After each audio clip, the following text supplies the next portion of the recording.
WBC title holder Trevor Berbick in a bid to become the youngest heavyweight champion in history. Las Vegas, 22nd of November, 1986. But if he can, then he can be in the hunt. Well, what is up to is imperative for both fighters to keep those hands high. Both wearing black, Berbick with the high black stockings. Left hook, Tyson. What Berbick's trying to do, he's trying to overpower Mike Tyson. And he's abandoning doing what he normally does best, and that is to use his whole body, use those broad shoulders.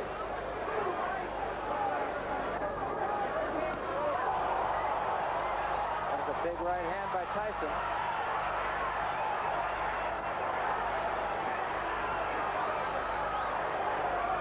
This crowd is right into this fight, right at the bell. I would not be surprised when these guys go down because they're throwing big shots and both fighters are a little cold, a little stiff here. A little tight. Right hand, Tyson, and a left behind it.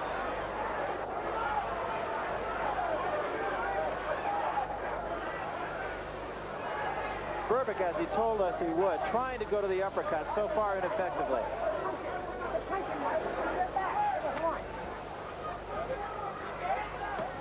Big right hand, Tyson.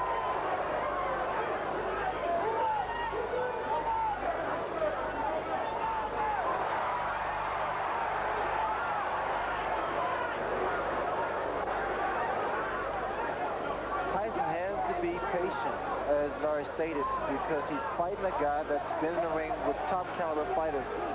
So he knows how to get a breathing, get that second wind going. Another big left hook by Tyson. I mentioned this earlier, but Tyson's punches even sound different than most heavyweights.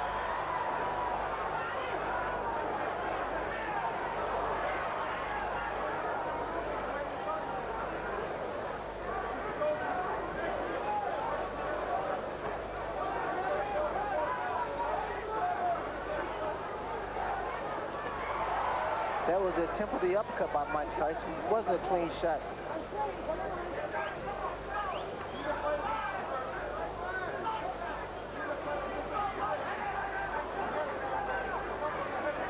Trevor appears to be trying to keep Tyson backing up, making him fight his fight.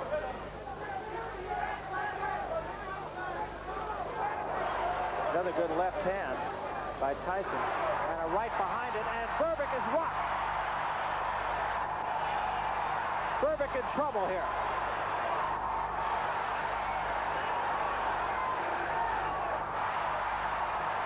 Berbick just trying to get through the round. He's hurt, no question.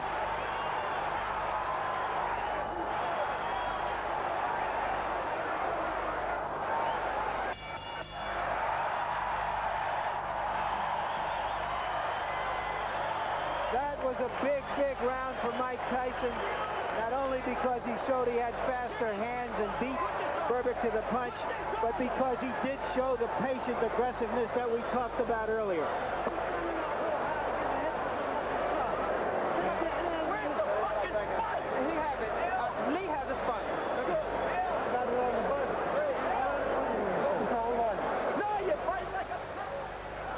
Always coming forward, Tyson.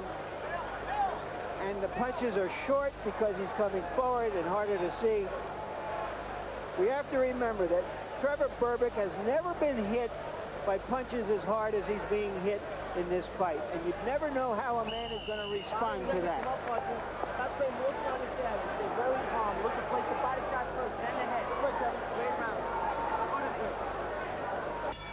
Tyson is everything that people could have hoped for in that round. Trevor Berbick, we should point out, has been down twice. There's another big shot by Tyson. Berbick in a heap of trouble. Down he goes. The punches are coming in such a succession that Berbick can't deal with them. They're short, powerful, devastating punches.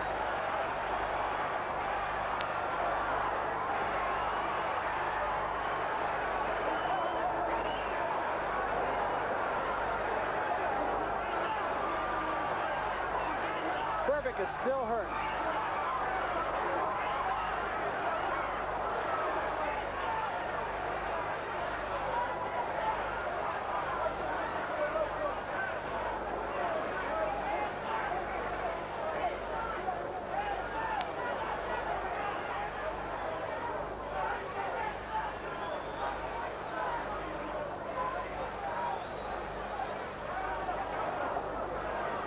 Trevor Berbick still seems to be not on solid legs at all here, Ray. Well, again, you notice that my man's being patient. Tyson's being very, very patient, which was a big concern from a lot of other boxing people. He's being patient against a guy that has a great deal of experience. He's not wasting any punches.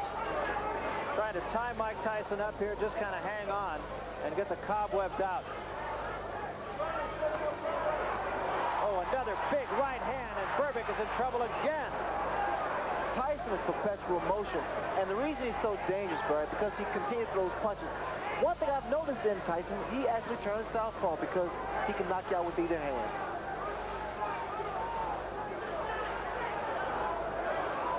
He has good leverage because he keeps his balance. He missed with that uppercut, but didn't miss by much.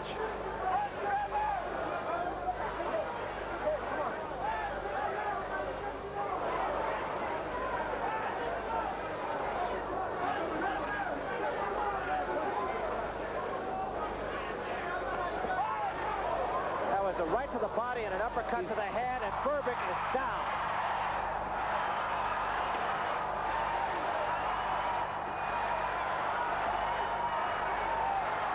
This one is going to be over, I believe. It's over. That's all, and we have a new era in boxing. Mike Tyson fought as perfect a fight as a man of his type of ability could possibly fight. He fought a very strong man, an experienced man. He was unfazed by the magnitude of the event.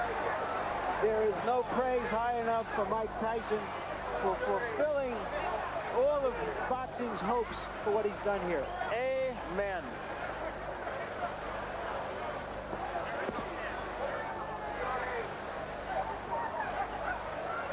Well, that is just as complete a victory as I can remember seeing in the years I've done this sport. Well, it makes you speechless because of the way that Tyson demonstrated his talent.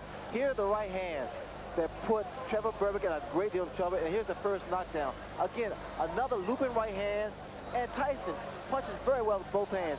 It was a good display of punching power by Mike Tyson. And again, just to underscore the theme that Larry Merchant said, well, the final knockdown, we didn't see that beautiful uppercut too often. In fact, Tyson didn't need it. But it was a short left hook that did away with Trevor Berbick. Just tremendous shots and very quick hand speed. He set up the last knockdown with a shot to the body and came right back behind it. And you could see at this point that Trevor Berbick was not about to get back up.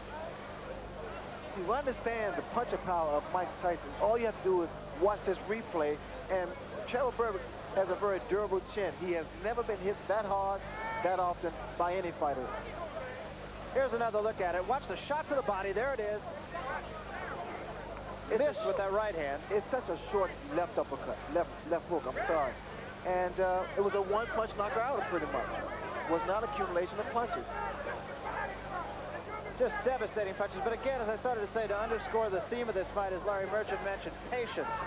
It was a different Mike Tyson than we saw. He just tried to overpower people before, run at him, and just be bigger and stronger and faster.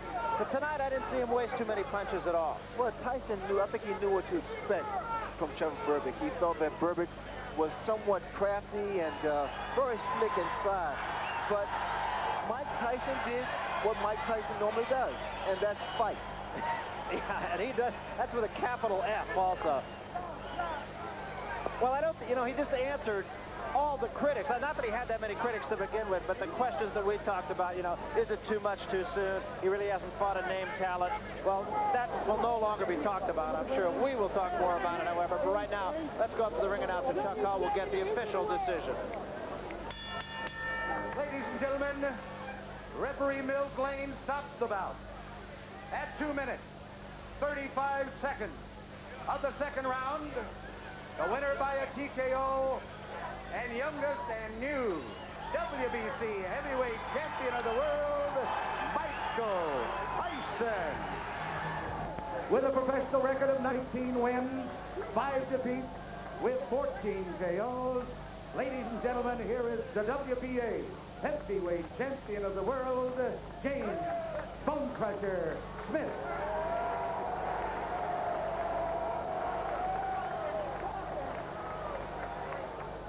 And in the blue corner, from Catskill, New York, weighing 219 pounds, he is undefeated in his professional career with 28 wins, no defeats, 26 KOs.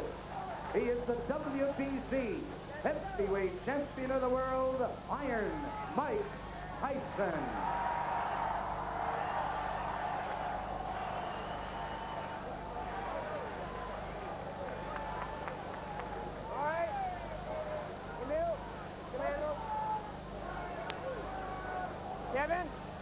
Kevin?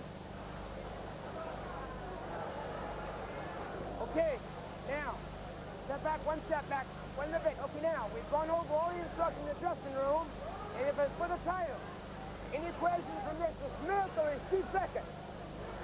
Any questions from Mr. Tyson or is Steve Beckett? All right, let's get it on, come on.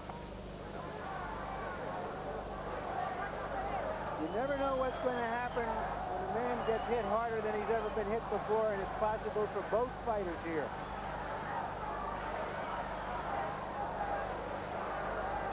This fight has already gone longer than some people expected. Harold, how do you see it so far? First round. Tyson right on Smith's chest.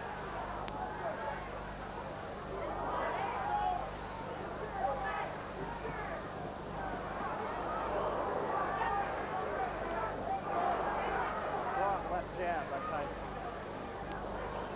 All right, fellas, don't push it all the time. One, go. The first right hand by Smith. Nowhere near his mark. It's also a straight right hand, and Smith will often come from right to left.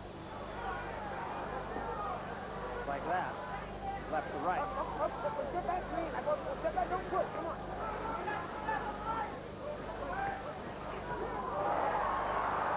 Tyson unloading on Smith.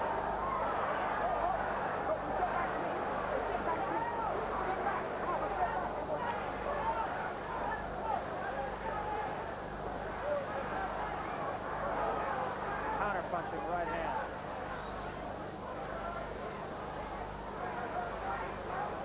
Come on.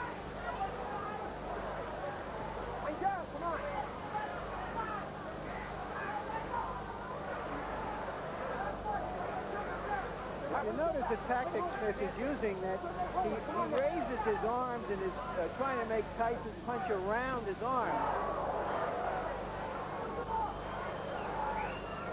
which is a long way to go for a much shorter man.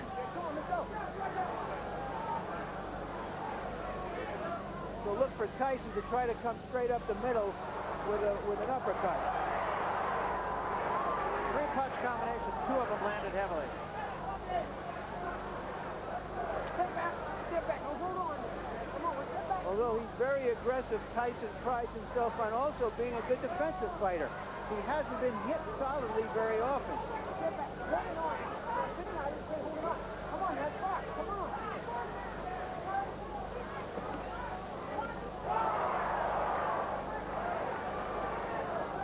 Step back, Mike. Step back. Step back.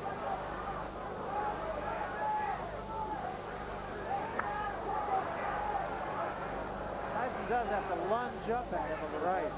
This hasn't turned into the train wreck everybody was looking for yet. Now, Smith is being very patient, actually.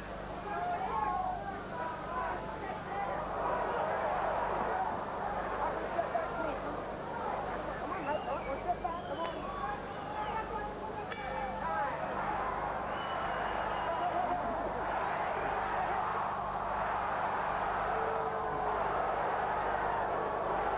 I've never seen anything quite like that in the ring before. Listen, you have to finish with that left hook. Once you use the jab more. Every time it's going to be left. Jab, jab. You let go the hook to the body. Jab, right hand, left hook. Always transfer the left hook to the head. And make it transfer on the head. Oh, another thing. Turn it out on myself. Touch your gun with that fucking side punch. Don't close your eyes. Look at him and punch. Defense. Use the jab first, son. You hear me? Step with it. Let's take a look at what happened. The round is over a good 5 seconds. They've exchanged some words, and Tyson lost his cool. That's the first time I've ever seen him lose his cool before, during, or after a fight. Very true. You know, another thing, too, in Smith's corner, you heard Smith say, let me have the towel down on my shoulders. And I don't know if you feel it, Larry, but there's all of a sudden a cool breeze coming through here. And a cut over the right eye of Bonecrusher Smith. We'll try to say how serious it's from. That's the same eye that Larry Holmes opened up. But I can't see as yet where it is. I said the right eye, it's the left eye of Bonecrusher Smith.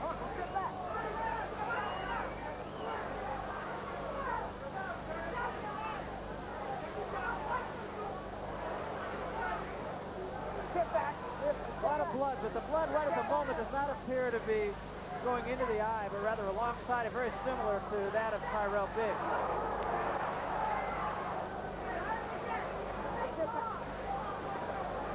Tyson is unable to get off those Gatling gun combinations because Smith is just thwarting him and staying away and laying on him, using his big long arm. And Mills Lane has deducted a point from Bonecrusher Smith for holding Mike Tyson. Smith got in a good right hand. Tyson walked right through it. And that's significant.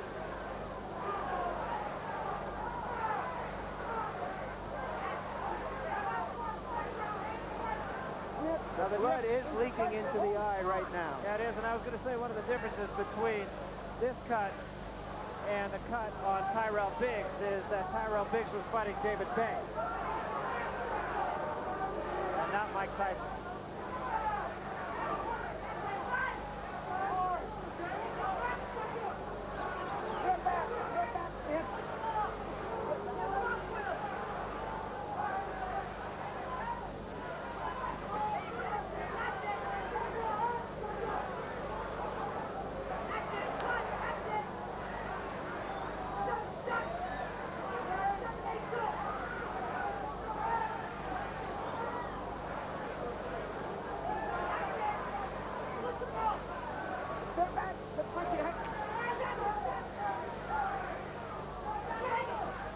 This is becoming a hitting and holding contest. Not very appealing or dramatic.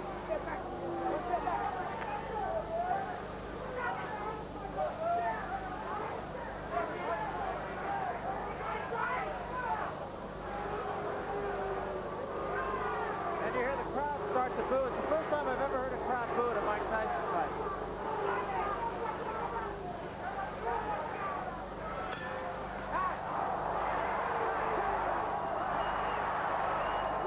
Got into Mike Tyson. Give me that count. You've got to move your hands. That's it, Jimmy. Not bad. You've got to move your hands, Crusher. Not bad. Crusher, got to move your hands. Put over your hands, Crusher. You dropped it out. Holy Let's see if we can catch the butt that apparently caused this punch. Right there. Right there. There you see the blood starting to trickle already down the left eye. 1-2. 1-2, Crusher. 1-2.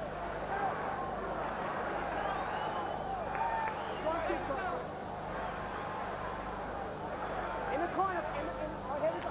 Tyson has made Smith look very, very awkward. Just a big lunging fellow now against the speed of Tyson, who is a difficult target because of his size in any event. Come on. And that was indicated in the punch stat numbers that you saw a moment ago. Only 23% effectiveness for Bonecrusher Smith. Step back. Step back.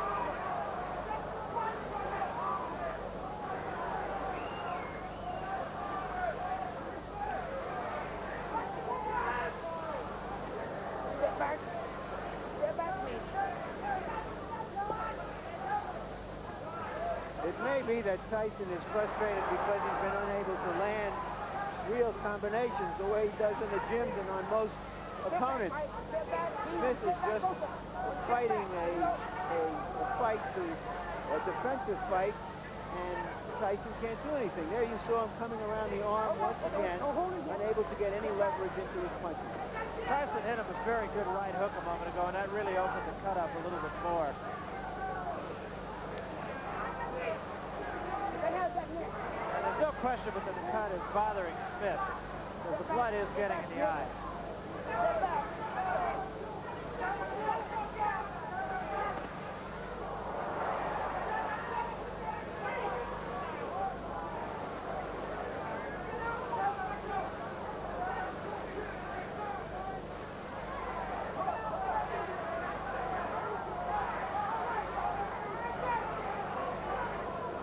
When a fighter puts as much pressure on an opponent as Tyson does, his opponent often just becomes defensive. And Smith has done a lot of that. Smith's got another straight right hand in, but it's only one punch. It's having no effect whatsoever on Tyson.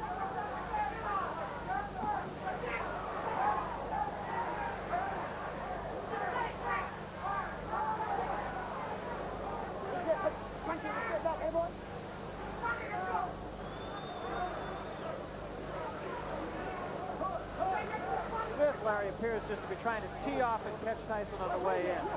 That's his puncher's chance. Right now, it doesn't look like much of a chance.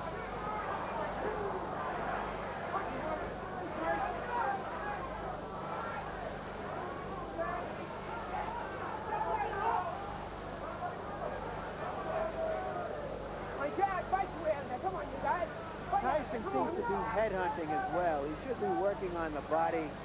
He's having a hard time getting all the way up to his head. He has to bring down his guard. And he usually is a devastating body puncher. He seems to be fighting a more emotional fight than I've seen him fight.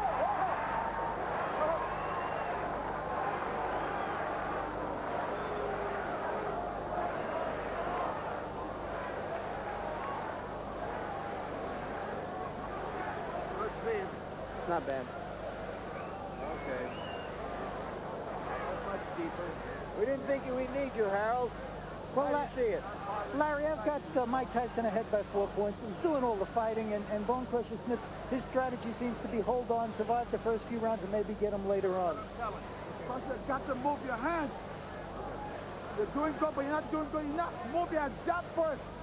Jab him first, then cross. You guys going on a little bit. You're in great shape. But on, you're going to start fighting. And you're doing a little bit of spot. Use your jab more. If you want to rest, use your jab. Just snap that 7 on. Relax your face. Punch when you get it. Now both corners telling their charts to use the jab more, and in Tyson's corner telling him to fight more. Emil Griffin, you heard him say jab, then cross.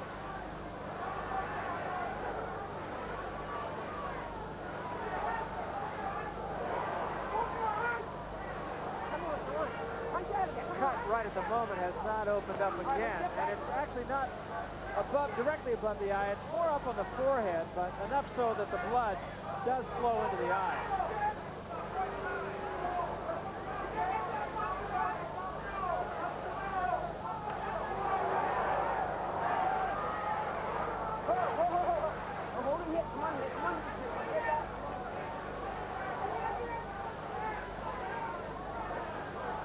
Blood now from the cut. And now Bonecrusher Smith going backwards. We thought neither one of these fellas had a reverse gear, but Bonecrusher has just showed us his.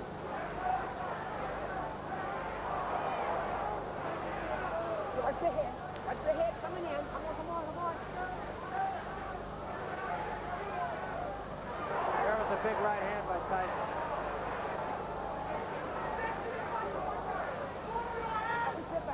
Smith has reduced Tyson to having to hunt for him with one shot rather than combinations.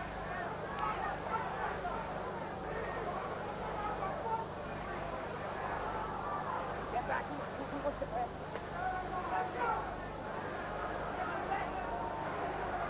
Bonecrusher may be trying to take a little bit of a blow here in this round.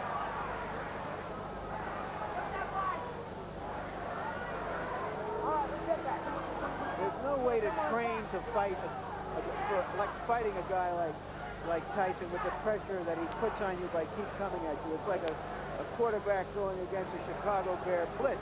All of a sudden, everything is speeded up, and if you don't have the quickness of mind and hand to deal with that speeded up, suddenly you look like a rank amateur, which Smith looks like here. And as you said, he's just walking through anything that Smith offers on the way in. There's no resistance at all.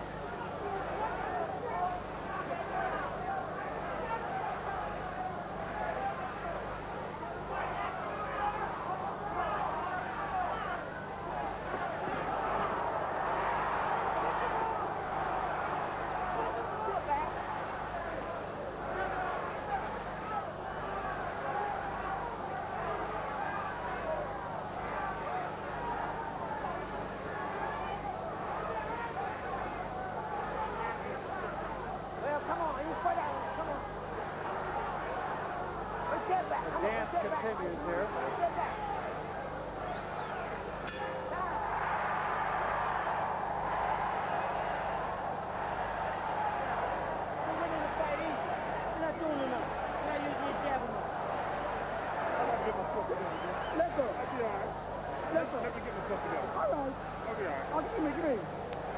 You gotta knock him out the door. Oh, okay.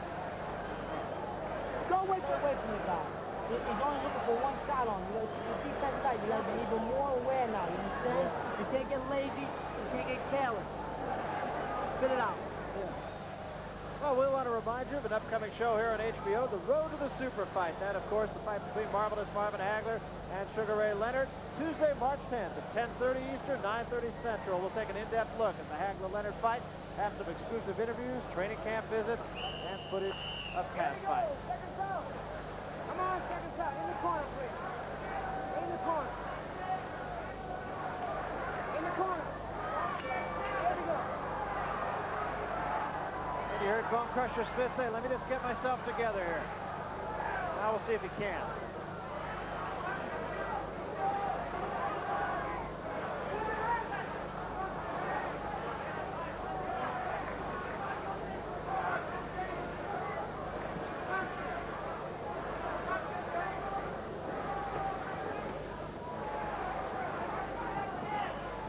Getting a good example right here of how Mike Tyson just does not allow Smith to get his punches off.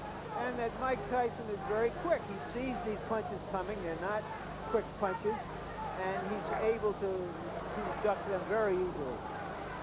Smith saying to Tyson, come on, come on, come on. But Step back, please. Both of you. that is merely words.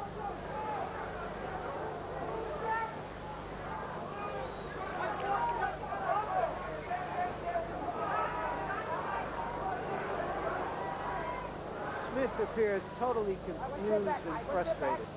That walkabout and this one right here, I have no idea what it's supposed to do.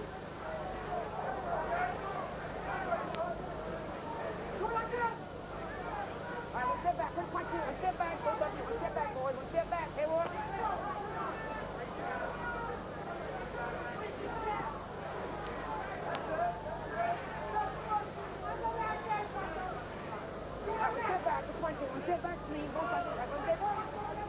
Unless Smith figures out something fast, his heavyweight reign will last 85 days, and that will be it. And it does appear really that Smith has a clue right at the moment how to solve this puzzle.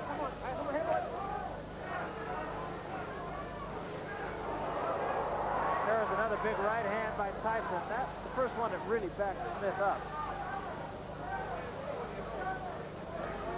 Not really what we expected, Larry. Smith right now is fighting basically a fight for survival, throwing a few hard punches in the hopes of connecting and making something happen.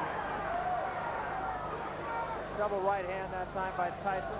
And he appears to be getting tired as well. Clean ball.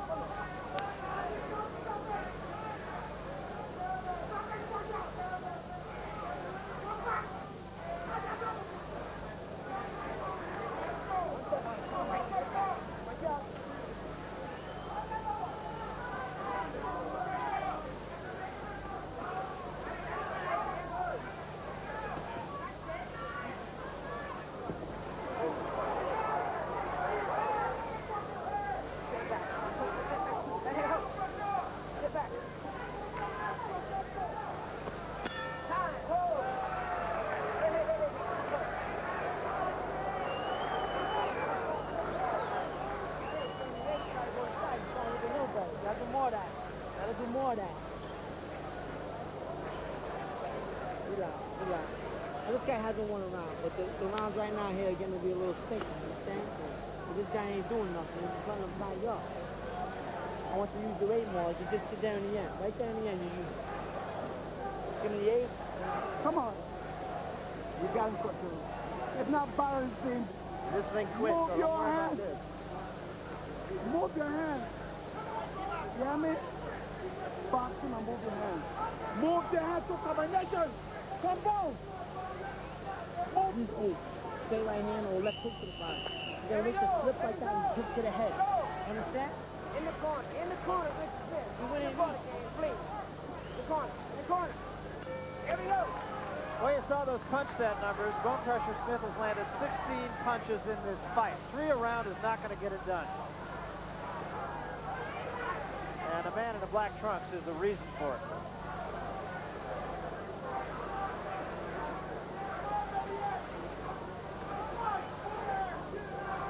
Every great fighter has had fights in which an awkward opponent has made them look something less than great. I'm not saying Mike Tyson is a great fighter yet. He's a great young fighter. But he's just against an opponent here who's in there to survive and hold as he is now. Sit back. And I must say, Bonecrusher Smith is the one fighter I did not think would fight that way.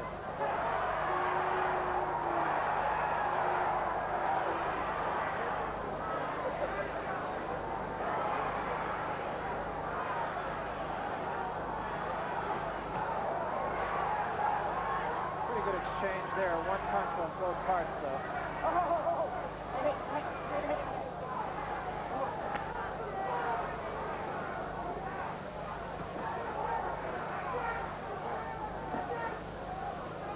Step back, Jim. Step back, Mike. Step back. Hey, boy.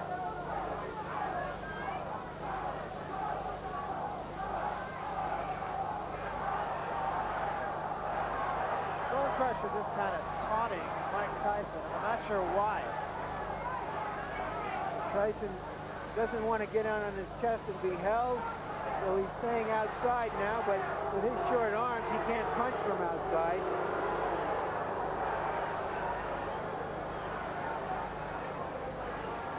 I don't know, it might just be frustration on the part of Bonecrusher Smith. He hasn't been able to hit it the conventional way.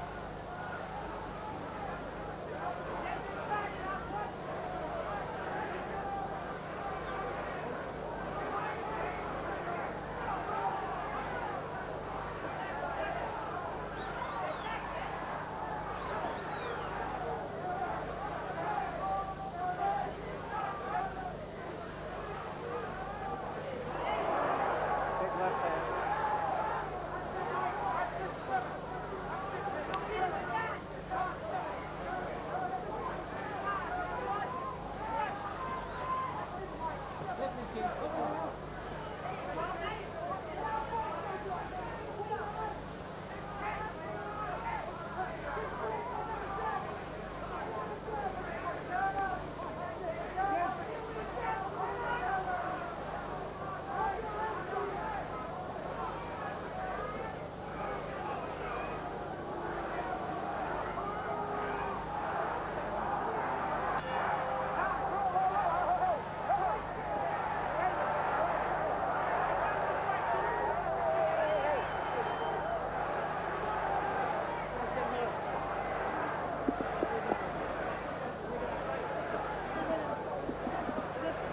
One real good jab right there. You're not punching when you come inside. You're not using your jab now. You're winning easy. You want to win easy? Use your jab. Just concentrate on your jab. Will you do that? Harold Letterman. Well, Larry, it's very one-sided. Mike Tyson, I've got him ahead 6-0. I've got him ahead by 8 points. Bonecrusher Smith started to open up in a little bit in the 5th round, but certainly he didn't do enough to win a round yet.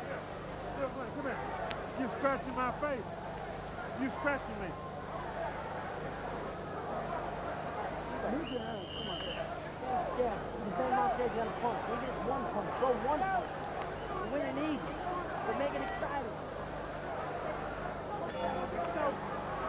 Well, perhaps the most punishment inflicted in this fight so far by Mills Lane. You heard Bonecrusher Smith yell at him, say, "You're scratching me when you break it."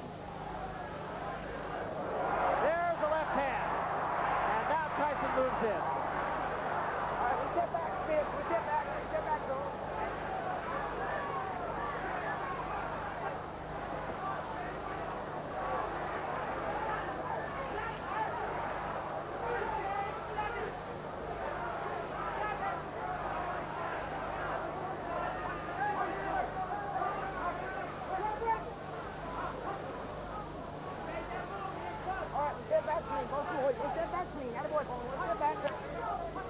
$750 ringside for this.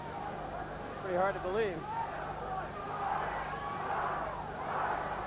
Could have gone to see Wayne Newton. Get back, Holmes. Here we go. Whoa.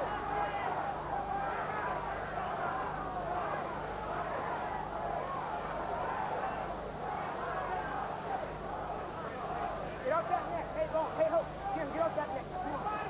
Get off. Hey, get off the net. Come on. Here we go.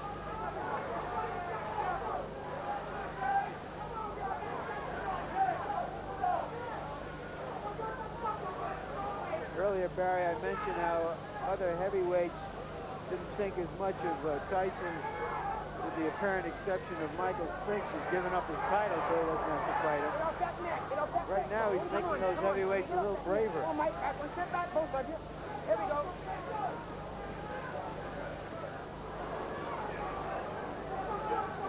A lopsided and basically uninteresting fight. The only interesting thing here is to watch Tyson and how he tries to deal with it. And I don't think he's dealing with it right. I mean, it's a frustrating fight. It's a hard fight. Smith just isn't there to be punched. But Tyson doesn't seem to be going about it professionally to try to break him down in some way. Punching to the body, perhaps. I don't know if you heard Tyson say when he went back to his corner after the last round, he said he doesn't want to fight. There was a body shot. That was not a punch. That was not a punch. Tyson got off the floor and looked at Smith with disdain, as if to say, are you kidding me? You think that's a punch? Smith's eye springs open again.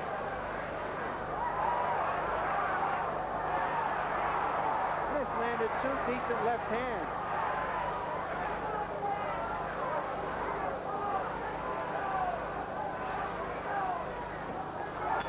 And he took one right there. Well, Smith got man enough to fight back at the end of that round.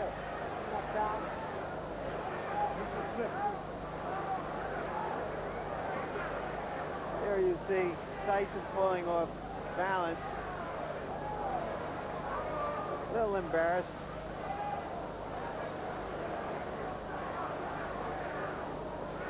Does a 360. Give me that stuff. Up the middle, Quacker! Up the middle! Uppercut, right hand! Up the middle! Uppercut! Up the middle, Quacker! 7-7, moving in, staying and get inside, get your hand free and bang. You know what's happening now? The bear having this in the swing your arms around the back. You got a catch on, you got to break it right now. And when you need.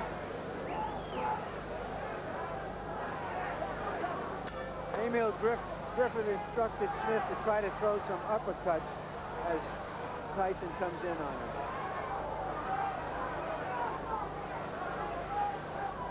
Get off that net. Come on, go on. Get off the net, Jim. You know better now. Come on, get off the net. Strikes me as if Tyson is just there so quickly that you just can't get set to punch.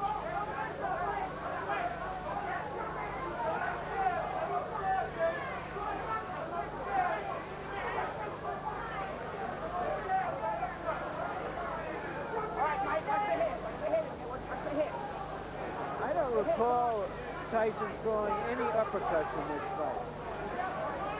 It appears to me that what Smith has been instructed to do is to hold his arms up once again so that Smith, the roundhouse punches, can't get to his head. And I think that he's got to go to the body and come up with some uppercuts in order to hurt Smith and land something solid. All right, come on, let's get back. Get back. Come on, stay here.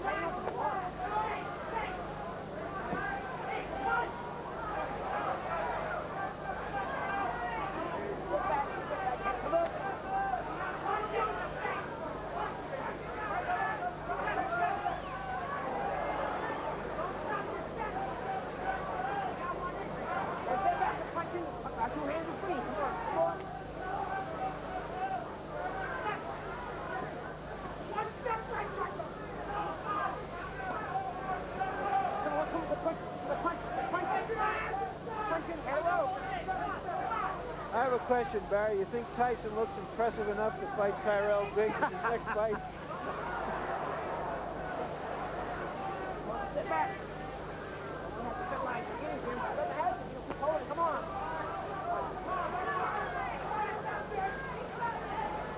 Relatively, it makes Tyrell Biggs' performance look a little better, though. Step back, Tyson. Tyson had a pretty good left hand there. Step back and go.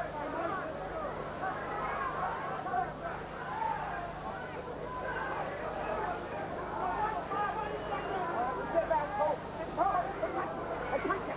Hold it. Take a hit. Come on.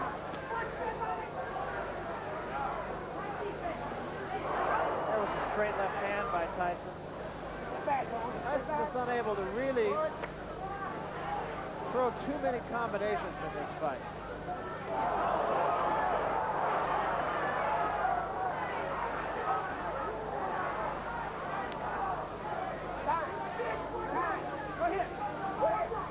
One more. 1 point here. Another point being deducted for holding. Second time. Bill Blaine is trying to get them to fight. Let's take a look at some results from elsewhere today. Thomas Hearns defeated Dennis Andres. Technical knockout at 134 of the 10th round. That's for the WBC Light Heavyweight Championship. And earlier here, Edwin Rosario, very impressive in defeating Roger Brown. One-punch knockout, big right hand, 134 of the second round. Rosario, the champion. Azuma Nelson held on to his WBC featherweight title with a victory over Mauro Gutierrez. That knockout coming at 33 seconds of the 6th round.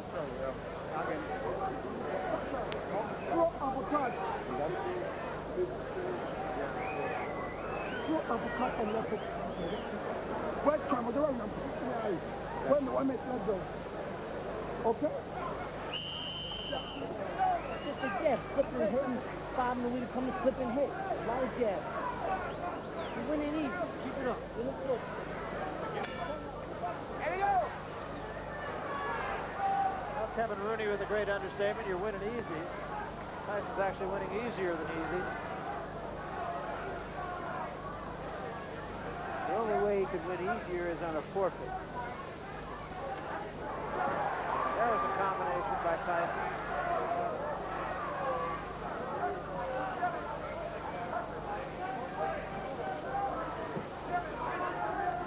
Smith seems to have reached the bottom of the tank here. All right, step back, step back, clean. Step back, come on, clean, go steady. Come on, here we go.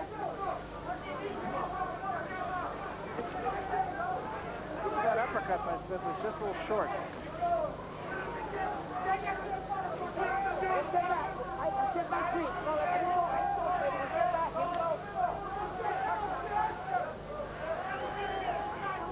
This is a sort of test of Tyson's concentration in a way. He's winning so easily that he doesn't want to make a very bad mistake and just get nailed.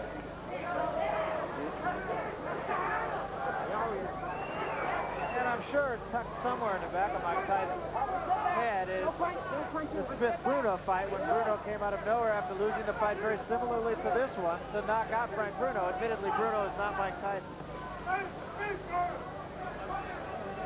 All right, get punch back, one step. That's locked in. Everyone, step back. Here we go.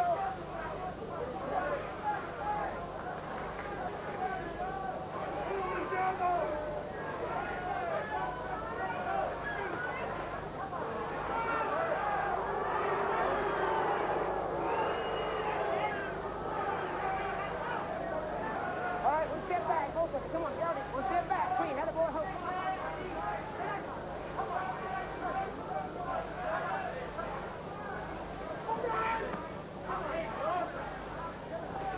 There was a right hand. Big right hand.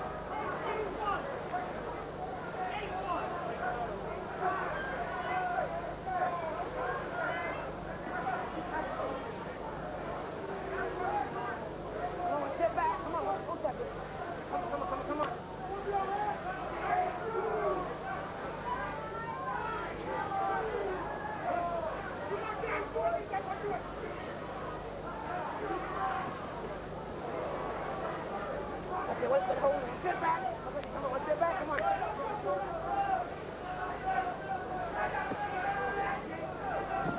Tyson has been headhunting throughout this fight, and I don't recall him getting any instructions from his corner to stop it either.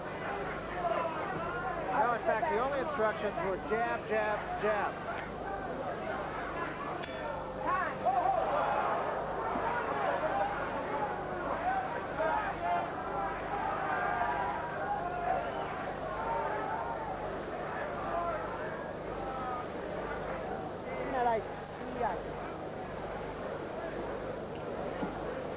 He's still not throwing enough 7, but that was a better round. How you feel? Great. You okay?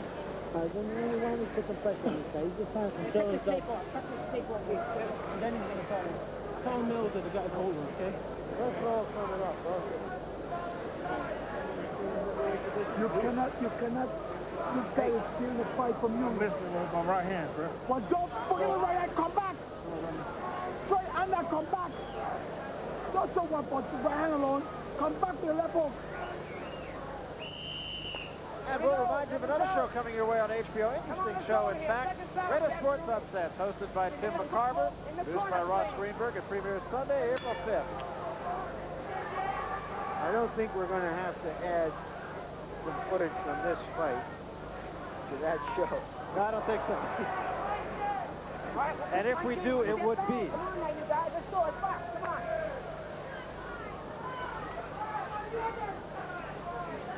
We wonder what they're going to take out of this for the highlights. All right, we'll step back. Quit punching, Mike. Quit punching. We'll step back, kid. We'll step back. Don't touch.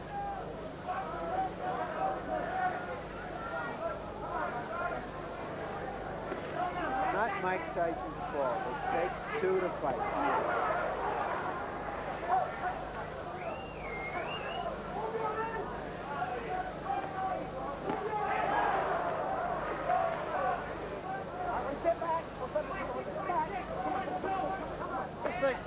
Smith is so frustrated by Tyson and was early on that he just kind of said to hell with him. He's been wearing a big cowboy hat around here all week, and right now I'd have to say he's all hat and no cattle. Step back. Come on. Come on. Step back.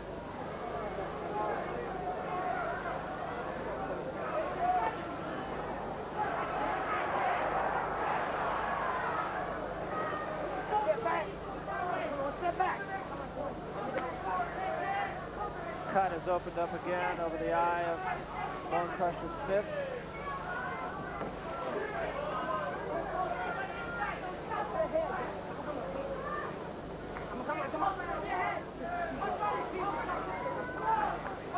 I imagine Larry Holmes is sitting there in eastern Pennsylvania and thinking, well, if they come up with the money, I just might take a shot at this.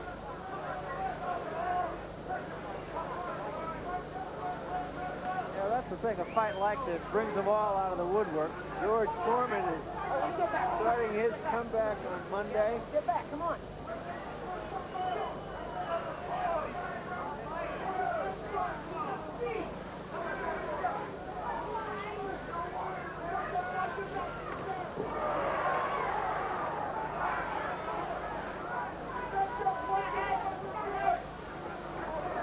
Out that Bonecrusher Smith has only been down once in his career, and that was in his first fight.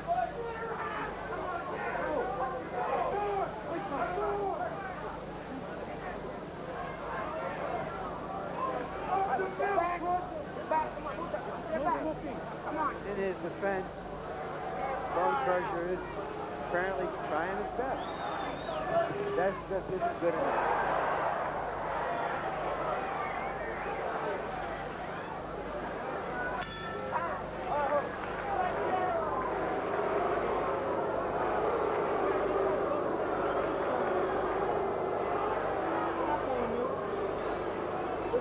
Wants to go the distance, but my friend, you let him do it. You let him do it by not putting a fluid pressure on him. Behind his jab, and only do it in his spot. This is the 11th round coming up. I feel great. Maybe his game plan, well, he thinks you're going to get tired, maybe. You just show him that he ain't going to get tired. You understand? Spit it out. Hey, Crusher, got 2 rounds to go. 2 rounds to go, Crusher. Do what you got to do. Do it good. You could do it, Crusher. Oh, right hand under, he coming on top. Forget the right hand. Throw left hook to the body. Forget the right hand. You're going right hand crazy. Can't look to the right. Left hook to the body. Left hook to the body. And right hand top. Forget the right hand. You should jab and then stop getting momentum this motherfucker. He's sticking it going out. I'm too close.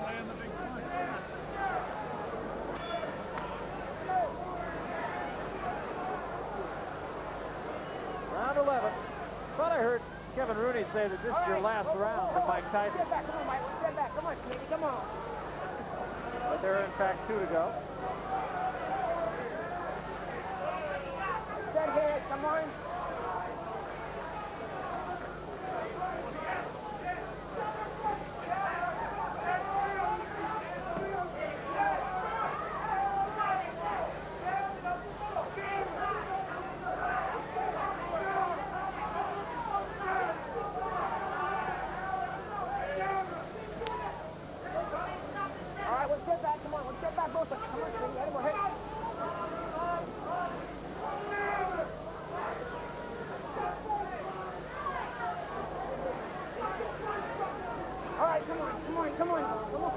One thing I can tell you, Bonecrusher Smith tomorrow morning is going to feel like his face was hit with a bag of rock.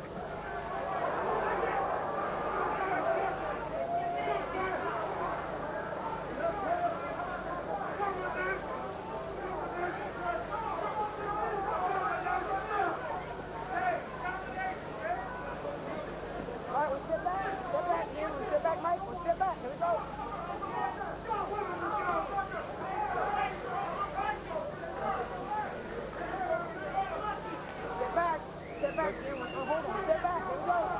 Mike Tyson is a prideful athlete, and he really wants to look better. If he doesn't, it's just not there. Some days, an outstanding athlete or an outstanding team just doesn't have the opponent opposite that can make him do his stuff. And that's certainly been the case tonight. I think the biggest thing is that we didn't expect it to be that way. Yep. Step back. Step back. Here we go.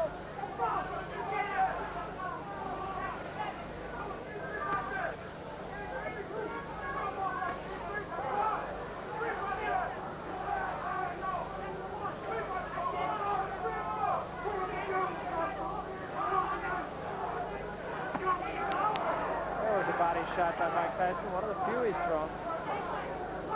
He should have had about 50 more by now. Come on, Mike. Come on, Boone. Oh, here we go.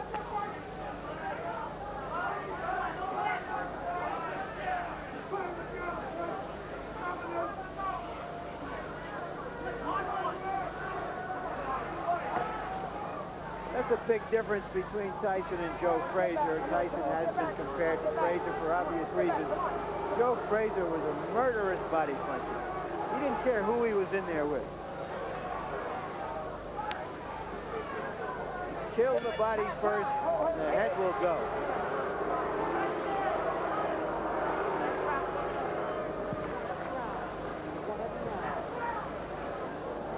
Give me the water.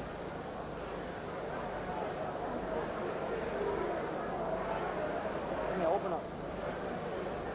There you go, man. See, you got a big round in you? Get on this guy smart. Get on this guy smart. We got you. Get on this guy smart. This guy's gonna come out. His only cross over. Hey, stay still. Don't move. Keep still. Well, he got that. Go away.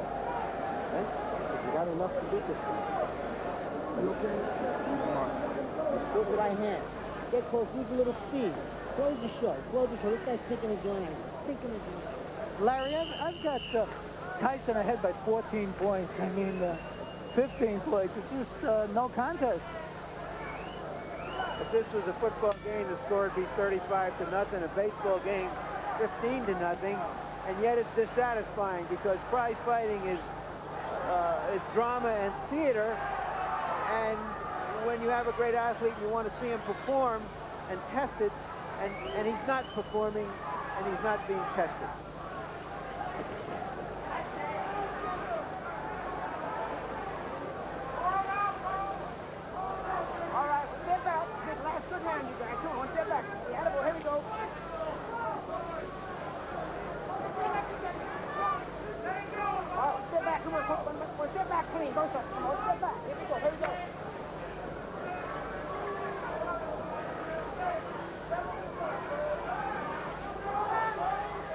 what we're going to start reading about and hearing about Tyson now is, come on, fellas, he's not as good as Ali, he's not as good as Frazier. And in truth, he's not as good as they are. He hasn't had the record to show it yet. I think but it's been said about every champion. And it's been said about Mike Tyson by Mike Tyson also. He has said he's not great yet. Joe Louis wasn't as good as Dempsey, and Ali wasn't as good as Lewis. Speaking of theater. Well, we needed something. I didn't know that it would be comic relief coming from either of these kind of serious fellows.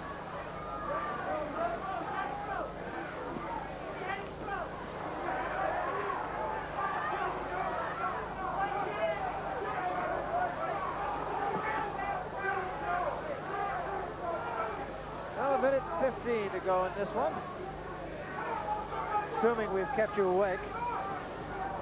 Tyson is trying everything he can to try to get in one good punch.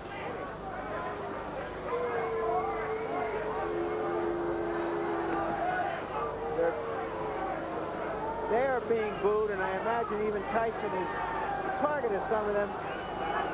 But Smith should be the target.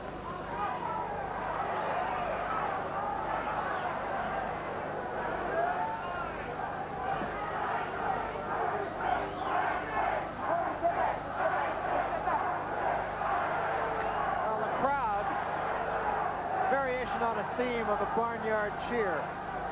Well, they are yelling Tyson, Tyson. They want him to end this dramatically as well if he can.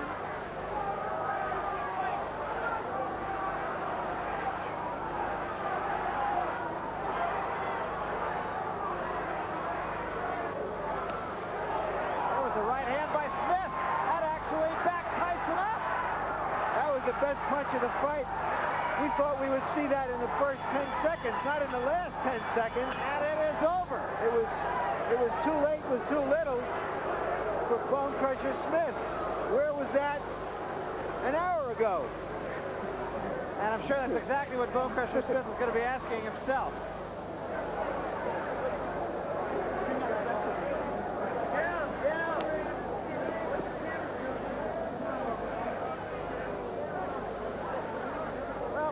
Make fights, that has been said on so many occasions, and that was the case here tonight, only in this case, Styles did not make a fight. And it was a dance in large part for 12 rounds. Tyson trying to do everything he could. Take another look at that action right at the end, and I'm sure Mike Tyson, the next time we talk to him, is going to say that was one of the hardest shots he's taken. It definitely backed him up. Another look at it. Smith coming from down around the shoe tops. A wild swinging and holding. That was pretty much the story of the fight. Winging left hand as you look from our up-top camera. And there's a look at a face that is going to smart come tomorrow.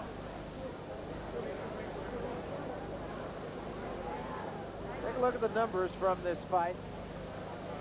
Tyson, of course, much more active and much more accurate. As Bonecrusher Smith was only at 23% accuracy, and of course a puncher is going to have a lower accuracy rate, but I don't think Bonecrusher or anybody else thought his would be quite that low, and I think it's strictly born of frustration. I think Mike Tyson just simply frustrated the man. Harold? Hey, Barry, I saw Mike Tyson winning the fight by 16 points. I had it a shutout. Referee Mills Lane took away 2 points in the second round. He took away a point, and he took away a point in the 8th round from Bonecrusher for holding. But it was one-sided. That's just about as one-sided a card as I've ever seen. Let's get the official verdict now from Chuck Hall. Ladies and gentlemen, here is the decision of the judges. Judge Lou Tabbitt score 120-106. Judge Jojo Guerra's score 119-107. And Judge Dolby Shirley's score 119-107. For the new WBA WBC heavyweight champion of the world, Iron Mike Tyson. This is the main event of the evening. 12 rounds of boxing for the WBA, WBC Heavyweight Championship of the World. Introducing in the blue corner, fighting out of West Los Angeles, California, weighing in at 217 3/4 pounds, with a professional record of 29 wins, 1 defeat, 1 draw, and 24 KOs. He's rated #1 in the world by the WBC and is a former champion of that organization. Ladies and gentlemen, here is Pinklon Thomas. And in the red corner, fighting out of the Catskills in New York, weighing 218 3/4 pounds. He is undefeated in his professional career with 29 wins, no defeats, 26 KOs. He is the WBC, WBA Heavyweight Champion of the World, Iron Mike Tyson.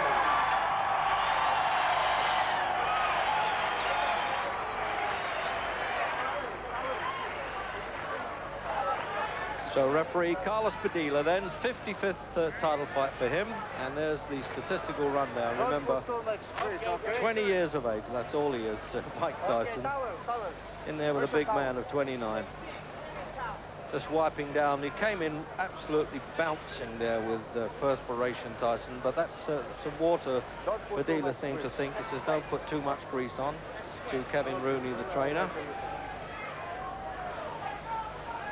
Okay, Tyson, Thomas, you're going to box for 12 rounds. You know the rules of boxing. Avoid using any kinds of foul. Don't throw any punches during the break. Is that understood? Seconds come out fighting. So there we go then.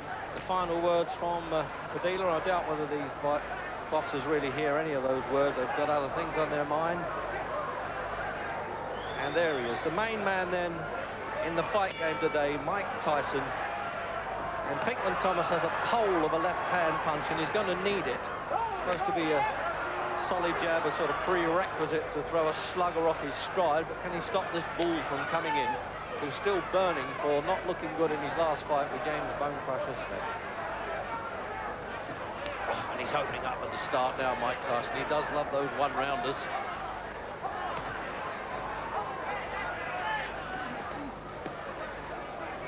Thomas won't be found wanting when it comes to a bit of gameness. He's proved that in the past. He's only had one really poor fight when he lost his championship to Trevor Berbick. Very troubled, he said about that. And seemed to genuinely fancy his chance against Tyson, but that didn't sway the odds makers at 6-1 on Tyson. And what a start by this incredible young champion, the youngest in history.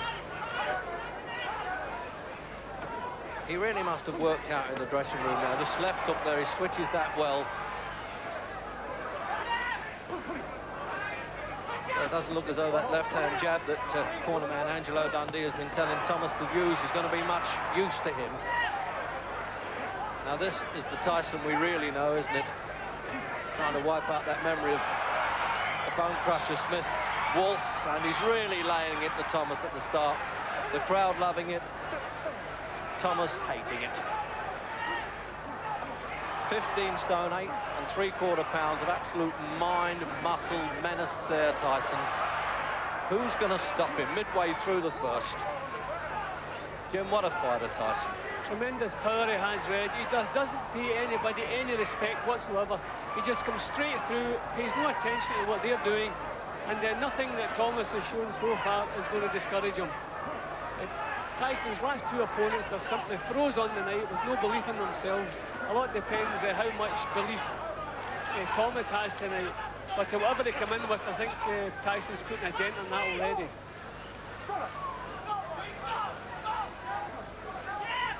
Well, he's not going to get tangled up at close quarters in this fight, Tyson, as he did with Smith.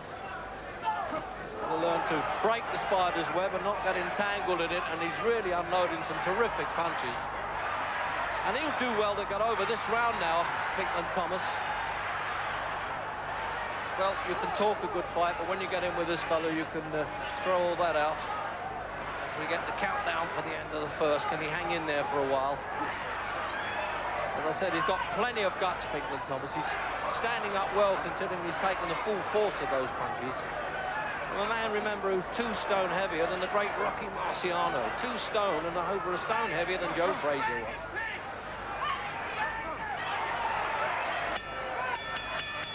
And he's in there, Padilla. He's making sure there's no after-bell punches.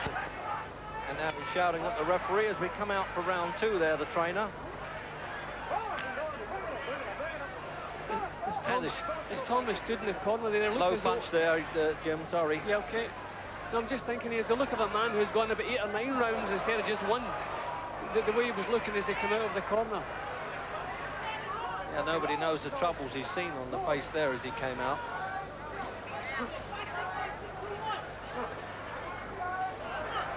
So now let's see if he's learned any lessons now, Tyson, on fighting in close like this. Because the big man's Bonecrusher leaned all over him, which made him, well, let's face it, look a bit ordinary, and he knew it.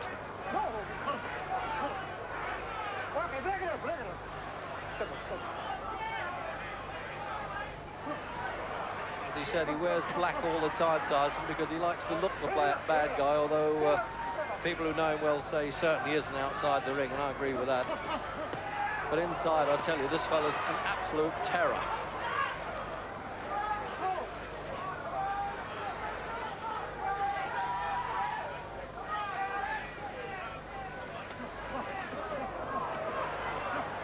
Had 3 wins, Pinklon Thomas, since he lost his championship to Trevor Berbick, so he's on a winning roll, which is why he got the #1 position by the WBC. This is for both championships, but scheduled for 12 and not 15 rounds. Now, what's he wrestling for like this, Tyson, Jim? He could do without this. Yeah, but I think every punch he throws is a knockout punch. He's simply waiting for the chance to let one go. He's never in any hurry. This is probably not worrying him too much. It's only the 2nd round. And he knows he's trying to push Thomas off now, but Thomas is hanging on to him. But again, it's not really Tyson's fault, this kind of fight. Well, there's Harry Gibbs from London. You can see there's one of the judges. But I would think he won't be needed.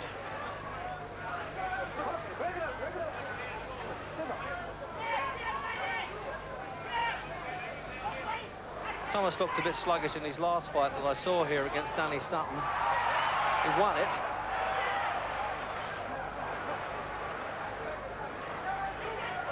Well, I don't think he can play Matador too much with that left hand as the ball comes in. So he knows how to get inside punches, Tyson. Puts his head on the opponent's chest and bangs away. Hasn't really taken advantage of that first round absolute superiority, Jim. No, he certainly dropped down a gear again. I don't know if that's his plan or if just that when he gets up close, Thomas is grabbing hold of him. But as I said, he has plenty of time.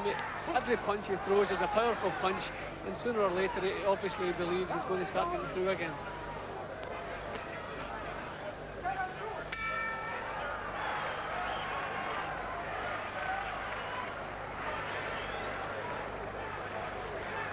Well, there's the scene set there for the Hilton Arena. And as Kevin Rooney now has got to work hard, I think, on Tyson. It's a great team they've got there. Former boxer Kevin Rooney, and it's incredible, really, the way he was a main event fighter on the same bill as Tyson, who fought on the preliminaries. And he used to go up in the corner with him and then change and go and fight in the main event.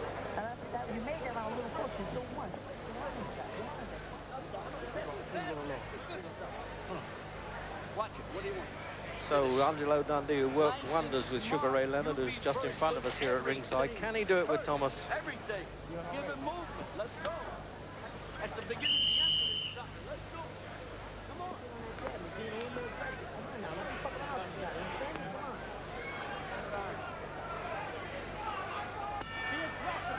Into round 3. And Pinklon Thomas did well to overcome that really disastrous start there. But remember this, when Tyson has had to go the full distance, he's won so clearly. That's the impressive part of it. Often punchers who go the 10 rounds and 12 rounds in this case as well, well, they can look pretty ordinary, but he's won clearly on those.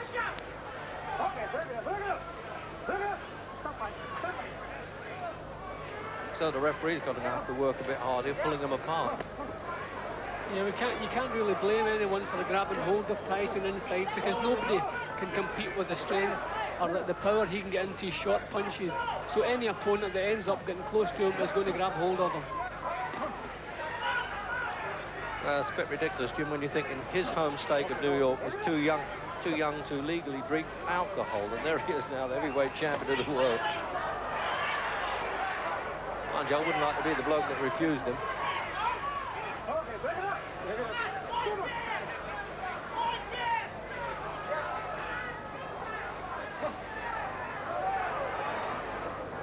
So look at Thomas now. Is he going to use this effective left-hand jab?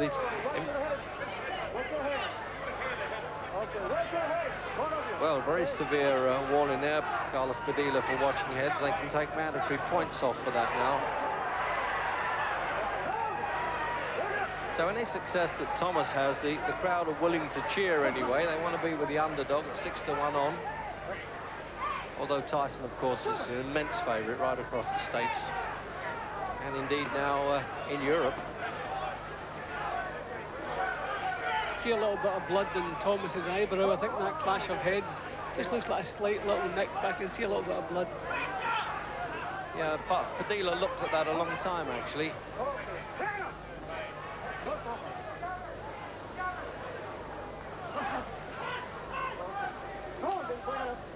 Well, we said he'd have to work hard there, the referee, and it looks as though he's going to.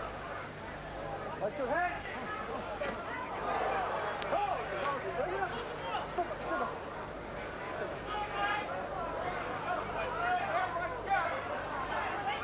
Trouble with Thomas, Jimmy, boxes open to mouth. There's a sort of distressed look about him, even when he's winning.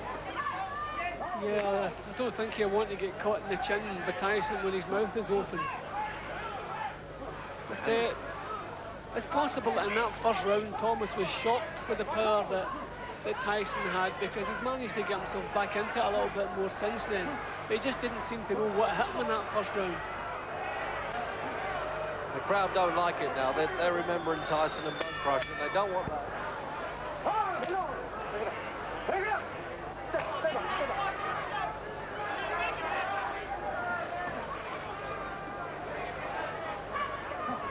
Well, there's always been a few fighters that said they could beat Tyson, but none have baited him in the way that Thomas did early on in the initial press conferences. So I think Tyson came in with a little bit of needle in the belly there. Oh, right over the back of the head. It's just as well for Thomas that. See, Tyson's going to have to throw punches on the way in. If he moves into a clinch, then his opponents are grabbing hold of him and stopping him working. He's going to have to punch as he moves in. He's leaving it that second or so too late. Well, his trainer says he's still at college as far as professional boxing goes, and he's right. But of course, you've got to judge him as a champion, Jim. That's the point, not as a learner. Yeah, well, I would say that's his problem at the moment. He's moving in before he lets the punches go. He wants to let the punches go as he's moving in.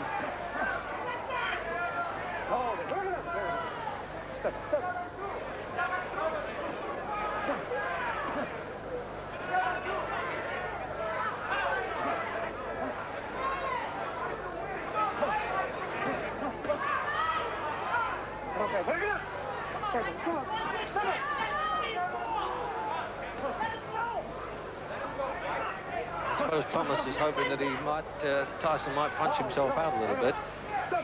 He likes the idea of people who have taken him positions, but they've all been 6'5", and he does have trouble with tall fighters. He's supposed to be 5'11", Tyson, but there's often a dispute about that. He certainly doesn't appear it now.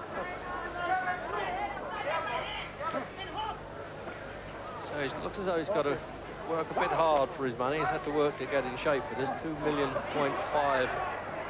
there, Tyson. Well, Mug's game, you tell that to Tyson, who didn't even finish school and now has bought his first Rolls Royce.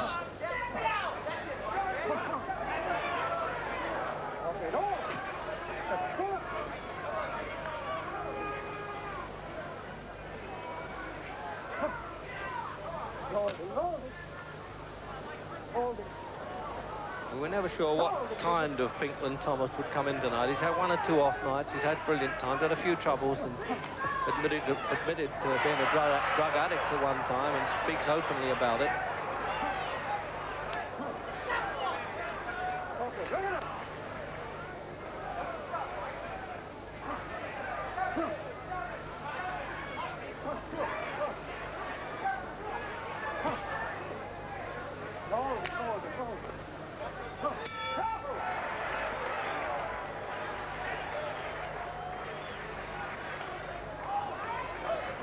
Well, you get the impression that the crowd are dying to see a punch after the bell there. The referee's well aware of that. He's dived in between them. Take this. And do this. Open up. Spit that out. Michael, you have a great jab. You're not using it at all. I want you to snappy, hard jab. You're not fighting with that. We're going to fight. We're going to fight it. We're going to bullshit. Huh? We're going to fight. We're going to bullshit. Take a deep breath. Take a deep breath. They do a couple combinations in there. Well, there's the view then for the cheaper part of the stadium. $750 at ringside they've paid. And it's a very pleasant evening. Not for him at times, but he's fought back well from that tough start in the opening round, and he's trying to motivate him a bit now, Angelo Dundee, the best in the business of that.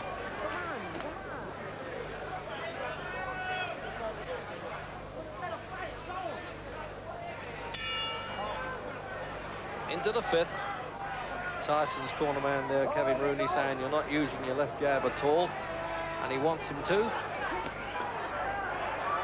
But I've got my doubts whether he can actually out-jab Pinklon Thomas. That's his best punch. There it is there, you see, trying to match him with it.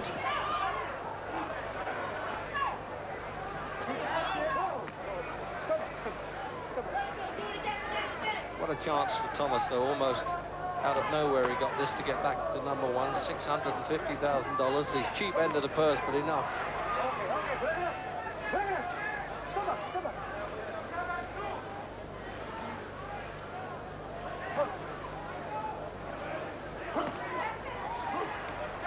It's just that bit of rawness showing with Tyson at times. A little bit of subtlety is missing. Yeah, well, a few times he has been taken into the later stages. And it's simply because his technique is a little bit lacking, but normally he makes up for it with the power he has. But you can see he's short of ideas here. It's time now to do something else. I think Thomas is getting used to these lunges and the punches that are coming his way, and he knows what's coming now. So Tyson now has to think of something else, maybe show a feint and try to draw Thomas's lead, come back with counters of his own, but he's a little bit short on ideas tonight.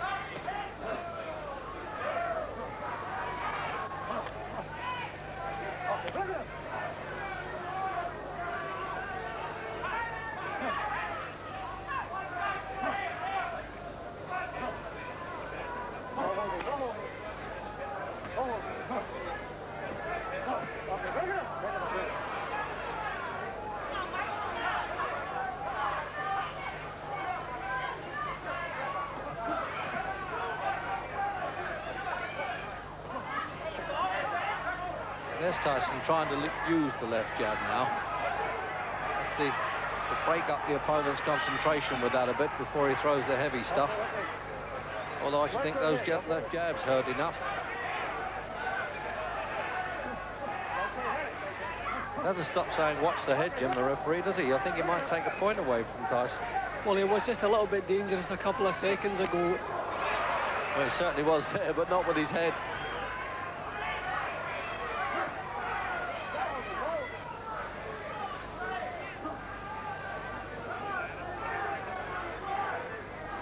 See, I think we've come to expect so much from Tyson now. And when he's not getting his punches home, we tend to criticise him. But we have to remember that not so long ago, Pinklon Thomas was regarded as the best heavyweight in the world. Just he wasn't paying attention. He is a top-class fighter.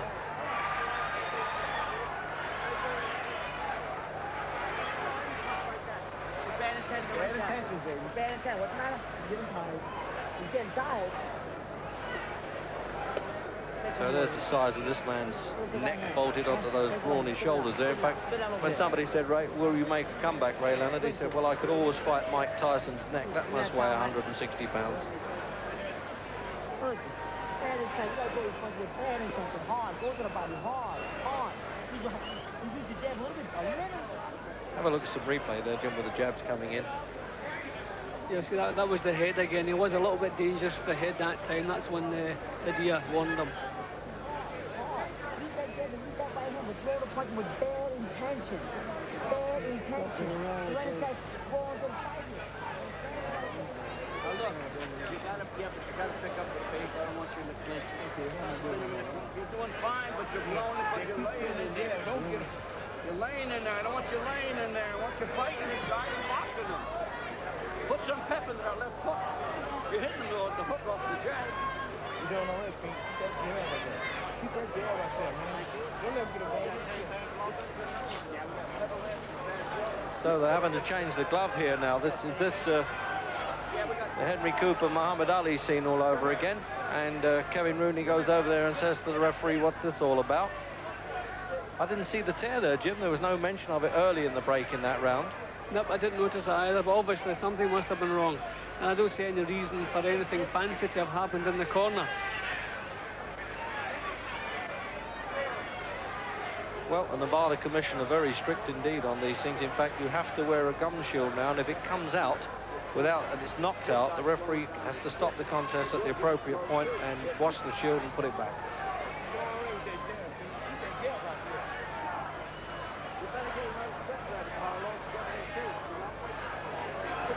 So they are really whispering the words of wisdom there, isn't he, Rooney? He doesn't want the world and his brother to hear.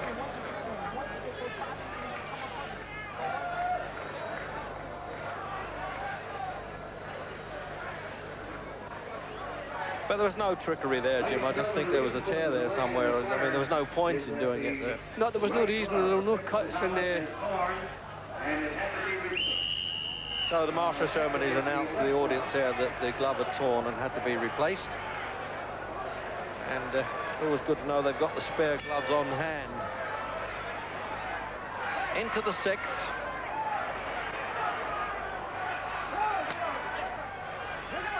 Well, Tyson tasted a bit of leather with the glove on the left hand. I wonder what the new one's going to do.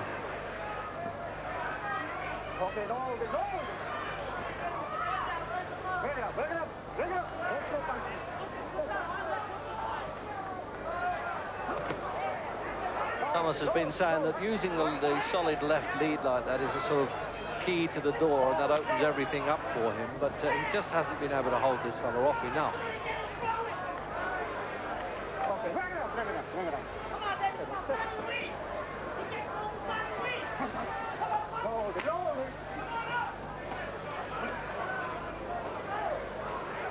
And all sorts of advice now coming from outside the ring. And I suspect from a young lady, actress Robin Gibbons, who stars in Head of the Class, who's actually dating Tyson at the moment.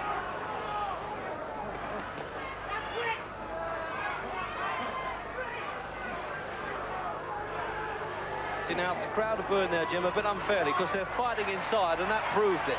And then they immediately switched to cheers there. Yeah, well, just as I said, by Tyson's own standards, this is kind of calm stuff. They expect to see the dynamite all the time. Oh, he got the job done there. I think he must have heard you there, Jim. What a peach of a left hook that was. And he's going to do it in the sixth because he's only midway through. And this is the way he finishes him off now. The master of the finishing stuff. What a fighter. Absolute ferocious. And what a game man. He took every punch in the book there, Pinklon Thomas. He is not going to make this in the sixth round. And your heart goes out with him. The embarrassment of him being knocked out like that with all the heart in the world. He can't control the legs. But what a tremendous finish there by the Iron Man himself, who's following the loser over to the corner. Once the bell's gone and it's all over, he's the most compassionate guy in the world. Great supporter of kids' charities here. But I tell you, he really is some guy in the ring. What a finish, Jim. It has to be, without doubt, the best finisher in the game today. One good solid punch getting through, shook Thomas up a little bit, and then over they came. Every punch was meant to nail him to the floor, and eventually over he went. A tremendous finish from Tyson. There's manager Jim Jacobs there, just whispering in his ear, you can make a few more million, son. Well done. It's a very close-knit corner there, and there's two doctors of the Nevada State Commission working there in Pinklon Thomas's corner.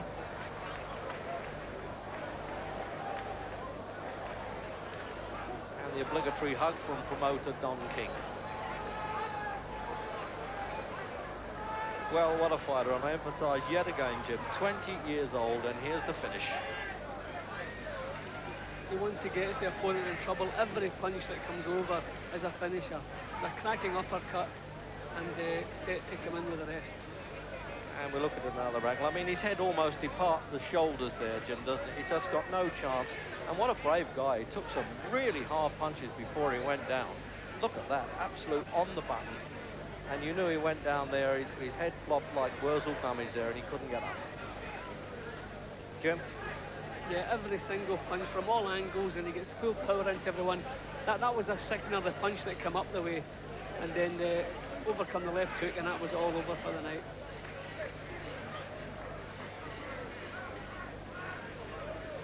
And once again there, this overhead shot. Now you can see the real ferocity of this man in action.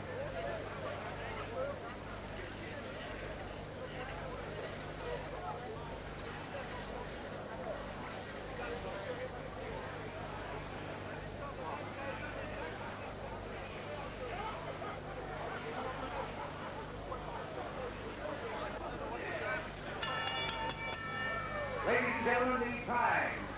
2 minutes on the 6th round. Referee Carlos Padilla stops the bout.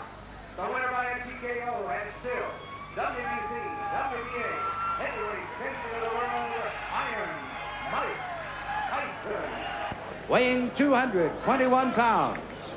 With a professional record of 34 wins, no defeats, 29 KOs, he is the IBF heavyweight champion of the world, Tony TNT Tucker.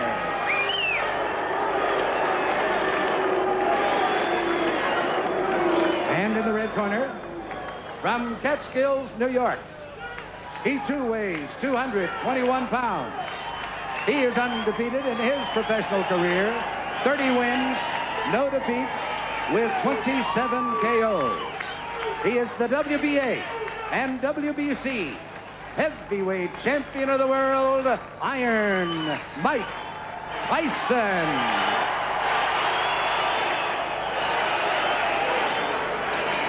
What's up? What's up? Okay, now, here we go. Now, you've had your instructions in the dressing room to protect yourself at all times. In the equation of Mr. Tucker is chief second. In the equation, Mr. Tyson, the chief second. Let's get it on. Come on. There's a line in the movie Full Metal Jacket. You can talk the talk. Can you walk the walk? It's time for Tony Tucker now to walk the walk. Or run the run, as it were. And we'll see what kind of tactic Tucker takes. I was expecting Mike Tyson to jump right on Tony Tucker. Tucker, I had figured that he should at least tie his man up, try to frustrate Mike Tyson. But is he strong enough to do that? Well, that was a good right hand by Tucker. That might have been the best shot that Mike Tyson has ever taken right there. did you notice that uppercut blocked Mike Tyson? This man, Tucker, may have found out a weakness. He may have seen something. Technically speaking, no one gave Tucker a chance. But there are miracles here. The last time Tony Tucker lost a fight was in 1978. You know, a lot of times people say, well, what do you see in Mike Tyson? And we always felt that he was susceptible to take jabs. But I think what Tucker saw in Tyson was the uppercut. He was susceptible to the uppercut because of his style, the way he launches in. That was one of the few times I have ever seen Mike Tyson stopped by a punch.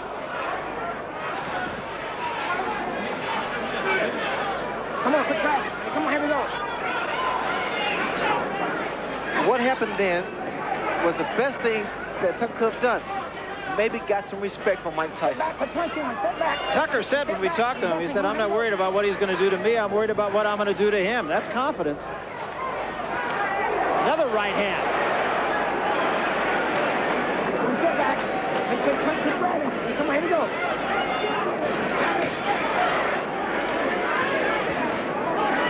And another right hand by Tucker. Come on. Tucker seems willing to brawl with Mike Tyson early. Step back. Get him up, Tony. Come on. There was a left hand by Tyson. All So Tony Tucker stated that because no one expected him to win, there was motivation. And he's fighting with sheer motivation here. A lot of confidence. Yeah, he said he likes being the underdog, even though it's the first time he's been one, probably since he was an amateur. You know what's happening? Every time Mike reaches in, Tony comes with the right hand, a counter right hand. Step back, quick punch. Step back, here we go. Another thing you have to say about Tucker is that he has fought to the level of his competition and just a little bit better, enough to win. Against James Broad, frankly, I didn't think he fought that well, but it was against James Broad. Against Douglas, he fought a little bit better. And now we'll see what he can do against certainly the best fighter he's fought so far. Sit back, Mike. Sit back, Tony. Sit back, clean. Here we go, clean. Here we go. Again, a right hand, but he took a right from Tyson. And another big right by Mike Tyson. Sit back, Mike. Sit back. Been a very good first round for both men, and particularly for Tucker. There's a great left hand at the bell by Tyson. Sitting way up in left field, folks, is Michael Spinks sitting in the last row of the balcony here at this place. We'll show you a picture of him later on. Tyson is still trying to keep that pressure going. Time. Come on, grab this one. Kevin Rooney told him, go to the body, don't look for the one punch to the head. What I like about Tucker is the fact that he's throwing combinations. He's not throwing 1, 2. He's putting 3, 4 punches together. And he's following up with left uppercut, left hooks. Led with the left uppercut that time. Just has to keep those hands high. That's very important. Because Mike is rocking left and right, and looking for an opening. Well, you know, Ray, I hearken back to your fight with Marvin Hagler, where after the first round, there was no question in my mind, at least, that your confidence just really surged, and you have to think the same thing about Tony Tucker. Surviving the first round actually can turn the tables around in a fighter. It gives him the confidence, and again, what I like in Tony Tucker is the fact he's throwing 1, 2, 3. He's following up with the left hook. He's finishing his combinations with the left hook. He's using his height, his reach. Oh, look for one shot! Come on, Mike. Sit back. What's that 7? Like that! Good body shot by Tyson. That's exactly what Kevin Rooney was telling him to do in the corner. Now, see, this is what Tucker needs to do. Keep tying this man up. Every time he gets inside, you got to tie those arms up and not let Tyson work that body. Tyson is trying to slow Tucker down by body shots. He's working his body, trying to slow those legs down and bring those hands down. That was a little bit low, and I think it's going to draw a warning. You go down there again. Come on.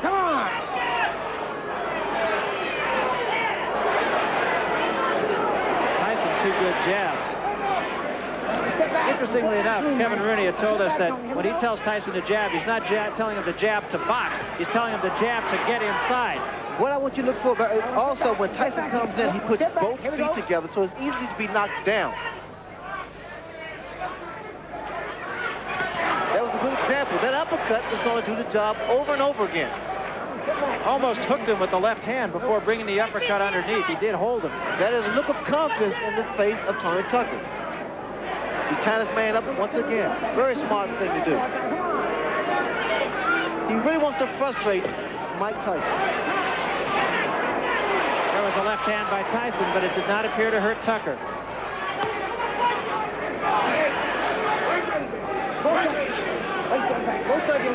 Watch those punches underneath. Watch him underneath.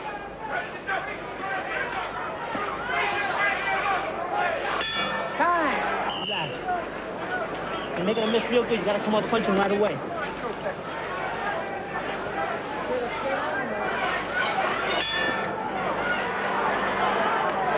This is the 3rd round. A lot of people did not think it would go this far. Here we go again, tying this man up. Again, very good tactics here. Can't allow Mike Tyson to punch inside. Now we need to see some jabs by Tucker. And some lateral movement, which we see now. And try to catch Tyson coming in with his head. Time. Step back. Mike, step back. Time. And keep those punches up. Don't go down there again. Come on.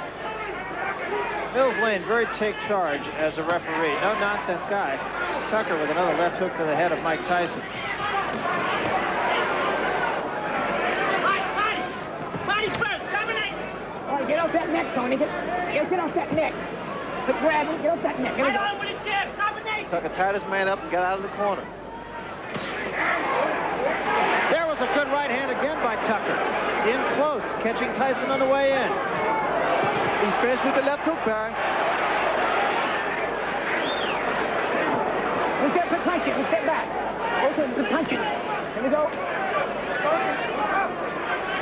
What's allowing Tony Tucker to get that hook and that uppercut in? What's happening is the lateral movement that Tucker has. His jab, he's catching Mike as Mike's going in with coming in with his head. The uppercut has been doing a tremendous and very effective job here. And Tony Tucker is doubling up his punches better than I've ever seen him do. Here we go. There was a good left hand, and that staggered Tony Tucker. Again, he's tying his man up. It doesn't seem like much. It doesn't seem effective for Tucker to be tying up. Come on. He's getting warning from Mills Lane. But the fact of the matter is, frustration is what it caused. It creates frustration in the fight. Watch out. You got 2 hands are free, Mike. 2 hands are free. All right, now you're tied in. Here we go. One step back.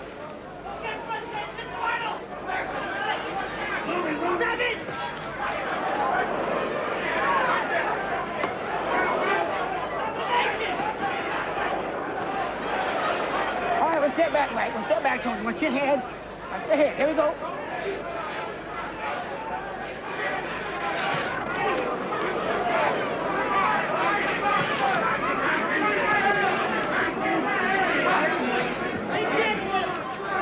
Oh, get off that man. Come.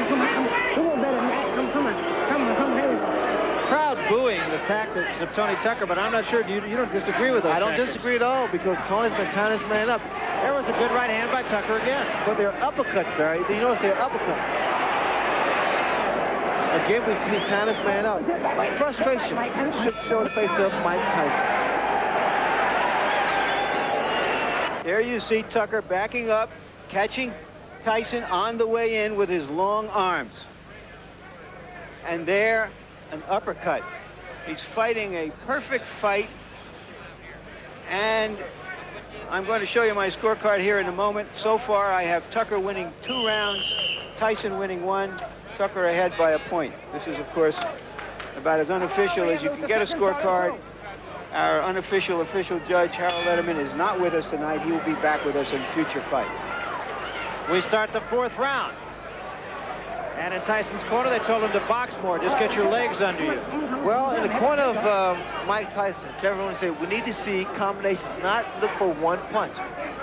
And that's where normally Tyson's able to dominate his opponent because he throws a barrage of punches. Not one punch, because one punch normally is not going to do it. Interestingly enough, it is Tony Tucker who really is dictating the tempo of the fight, not Mike Tyson. I've never seen that before. You see the intensity in Tony Tucker. There was a big left hand by Tyson, and that was the one big punch. And another one. You see, this is what Tyson wanted. He wanted Tucker to stand there and exchange punch for punch. In this case, normally, Tyson comes out on top. Get him up, Tucker, come on. One step back. All right, Tony, if you go down there again, I'm going to penalize you. I think what the Tyson corner is looking for is whether or not Tucker can withstand this type of pressure. Get him up, Mike, come on. Mills Lane once more giving a warning, the second one to Tony Tucker. Come here. And now he's going to talk to him. Now, both sides are going downstairs to fight you. Watch those punches, come on.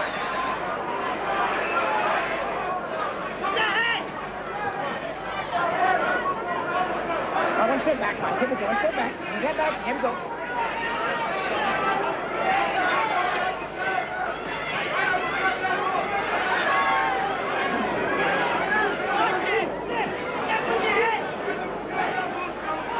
Tyson needs to use his jab to get in because a lot of times he's lunging in, which makes him very, very vulnerable for a counter punch. Right hand. The jab of Tony Tucker is starting to work again. He just has to be more consistent. Step back, here we go. take it downstairs sometime. He needs to throw a jab downstairs, bring it back up to the head. There's a right hand again by Tyson, but Tucker appears unhurt again.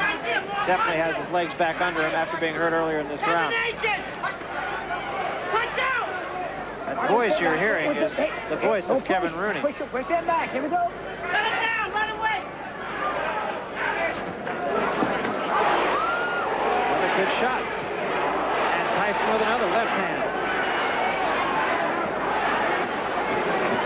25 seconds left, round 4. Very competitive fight so far. Tyson there is just trying to wear his man down. He's just trying to slow that movement down. That movement seems to be affecting Mike's punches because he's not able to get his punches in there.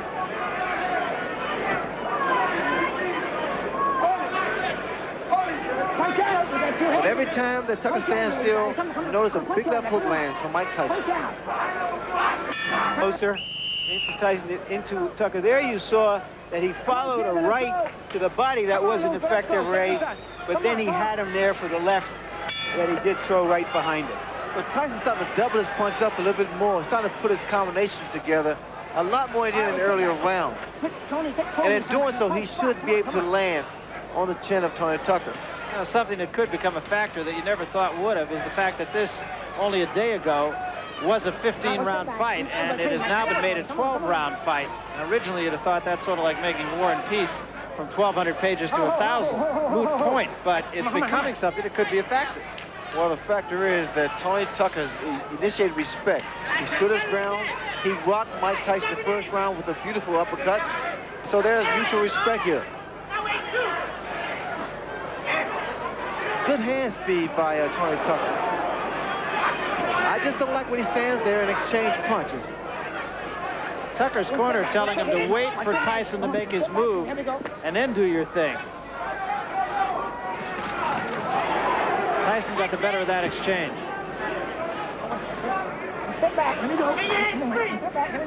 Tucker said that everybody that Tyson fought has either run or stood right in front of him, and he said, what I'm going to do is I'm going to move and I'll be firing. And through the first 3 rounds at any rate, I'm not so sure about the 4th, but the first 3 rounds, exactly what he did. I noticed that Tony Tucker's left hand is starting to drop. That could be very, very inviting for a counter right hand. A lead-off right. There's a left hook. But you notice the left hand of Tony Tucker is starting to drop at his side. And that's been his history. Against James Broad, he had that left hand down at his side virtually all night. And even when he threw the jab, he brought it up from the hip. Well, that's how Buster Douglas was able to drop it, because he had dropped his left hand and Douglas countered with the right hand.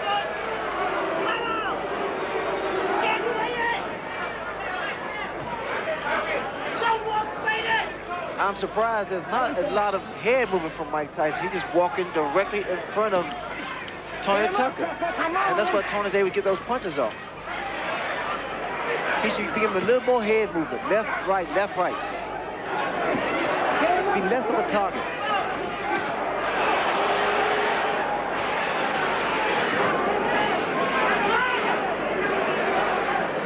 All right, step back.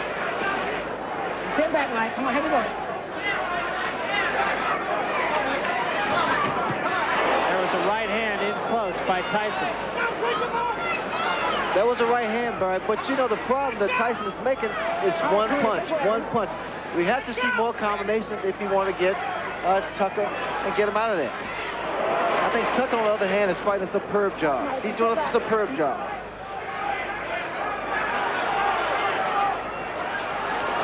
There was a right hand by Tyson. Left missed, right was right there. The cheer you just heard, ladies and gentlemen, is a Las Vegas cheer. The over-under in this fight was the 5th round, which means that if you bet this fight to go past the 5th round and it was an even bet, you have won the bet. You would have heard a cheer either way. Jab, jab, right hand. Jab, right hand to the body. Did you see that? Now, that was an interesting scenario. Tucker was trying to get his handlers in seconds out of the ring. The bell had rung. They were so excited about the prospect of possibly winning the fight, they forgot to put his mouthpiece in. You can understand now, Ray, why Michael Spinks didn't want to fight Tony Tucker. So I think Tony Tucker has surprised a lot of people. Right hand by Tyson. Tucker's going to want him not to tie his man up, which I think is a good move because it doesn't allow Tyson to punch. But instead, they wanted to push Tyson off and go at him, which I think could be a costly mistake. Mike Tyson's perpetual motions always comes here to break his rhythm, either with a jab or to tie him up and break that rhythm. I haven't seen anybody be able to push him off. And I think he's probably fought stronger fighters. Well, pushing a man off doesn't necessarily help because you expended energy by pushing a man off. Right hand by Tyson, back Tucker up. Oh, one step back, Mike. Give it to someone. Tyson's corner, you heard Kevin Rooney say bad intentions. That's become kind of a catchphrase between Rooney and Tyson. One step back, clean. Here we go. One step back. One step back. Here we go. Tyson's just walking his man down, trying to catch up with him. The mistake Tyson's making, he's following Tucker around the ring. Got to cut the ring off. And doing so, you either move right or either left, depending on which direction your man is moving. Here, Tucker is moving to his right. And what Mike has to do is move to his left to cut his man off. All right, one step back. Come on, step back. He's punching that. Come on.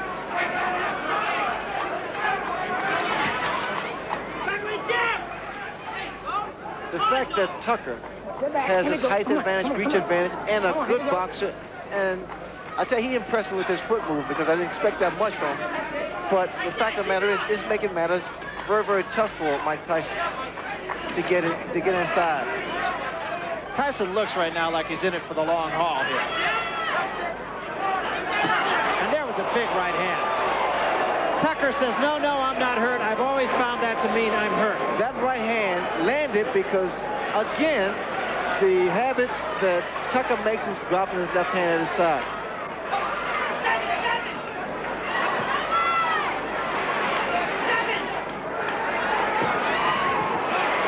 And he took another right hand, got cute, and paid the price. I think he's watched my fight before. Yeah, I think he has too. I think his timing is not as good as yours. Coming on in the last 3 rounds because Tucker has not been throwing as many punches as he did earlier. That little bit of insolence he had at the start of the fight to establish himself doesn't seem to be there anymore. He has to go on the attack.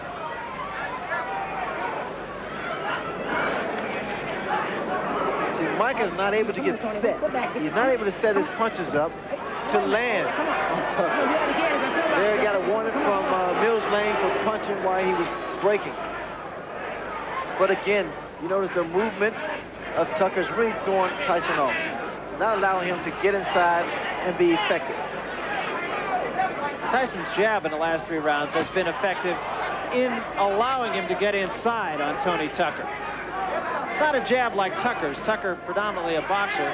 Tyson, of course, a banger. But his jab does allow him to work in. All right, one step back. Come on, one step back, Mike. One step back. Tony. Here we go. Come on.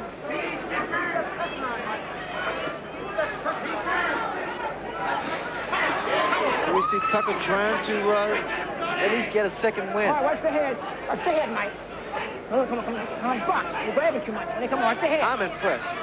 But Tucker's really doing a fantastic job. He hasn't been as tense as he was in the first fight, has he, Ray? Where he was just like he was just come out of an ice box. How tense and tentative he was in the fight with Douglas. He appeared to be as loose throughout most of this fight. No, I would agree. He's very relaxed. I think what did it was that first round when he rocked Mike Tyson. He said, hey, I can punch too. Well, in fact, in that first fight, he got a cramp in his left arm in the first round. A knot actually formed. It was with him the whole fight. And he feels it was just from tenseness.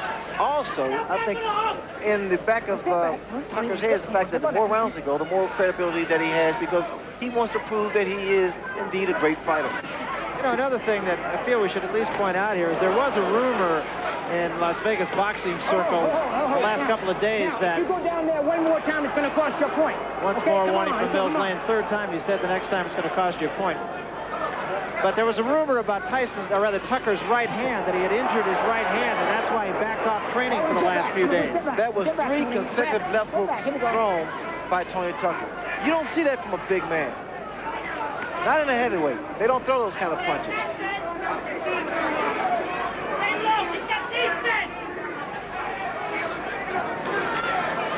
He's punching, Tucker's punching, tying up. Here we go. Once again, Tucker trying to get cute and again getting the worst of it and still mugging with Tyson, which brings the crowd alive. Well, when you do that, and I know from experience because I invented it, you got to be very careful because you're so vulnerable for a counter punch. Here we go. Ray, we have to give Muhammad Ali a little credit for that tactic. I don't think so, Larry. Just a little bit. And he's going to get hit by Tyson's jab. Talk about deflating somebody's balloon. Here we go. That 7th round with Tony Tucker being animated on his antics, the key to that is, in fact, from a psychological standpoint, with the fighters intimidating this Hagler. I mean, I'm sorry, Hagler's on my mind now. But Tyson, it really affects a fighter, especially when the champion can't get his punches off. It worked for me, and I'm sure Tucker thinks it's going to work for him. Well, it is a fact. Tony Tucker has watched the tape of the Sugar Ray Leonard Marvin Hagler fight on numerous occasions. His father has kind of used that as a tool to get his charge going.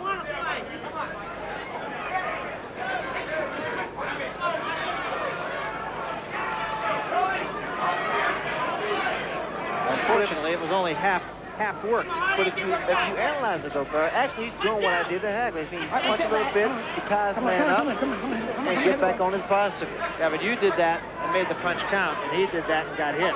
Well, the key is doing what you have to do and getting away from him, not being stationary.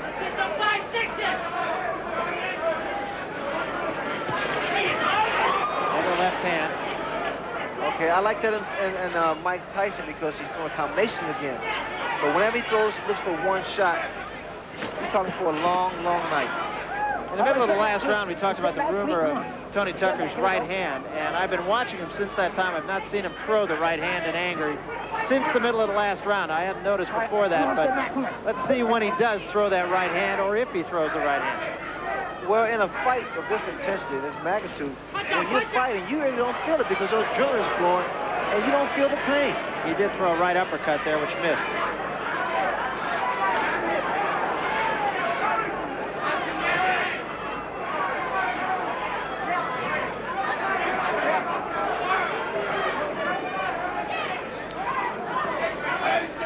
Step back. On the punch, what punch you want? Tucker once again tying up Mike Tyson, not allowing him to punch. Time, give me time. Tape on the glove of Mike Tyson. They'll cut it off. Momentary timeout. That can make the world of a difference. Those few seconds of getting a breather can make the world of a difference. All right, cut it. It doesn't seem like much, but right here, Tucker's being cooled off by his father with the ice pack on his neck. In the corner. Ready? All right, here we go. This is the 8th round. We're scheduled for 12. Mike Tyson seems to have gained control of the fight.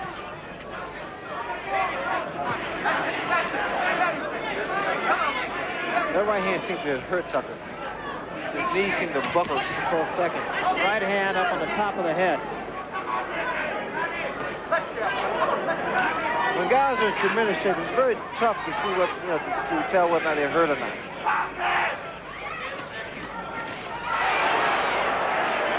That was a right hand by Tucker, so. All right, one step back. Come on, and let him go, Tom. Let him go, Mike. One step back. Here we go. Time. The question for an athlete like Mike Tyson isn't whether he's going to win, but how he wins. It's like a Sebastian Coe, not whether he's going to win the mile race, but what his time is. So what we're going to watch from now on is really, can he break down Tucker? Can he get him hurt? Can he stop him? Can he end in style? Kevin Rooney in Tyson's corner said to move your head a little bit more. You need to see more head movement. That graphic a minute ago saying 15 rounds. As we mentioned, we are, of course, as of yesterday, going 12, not 15.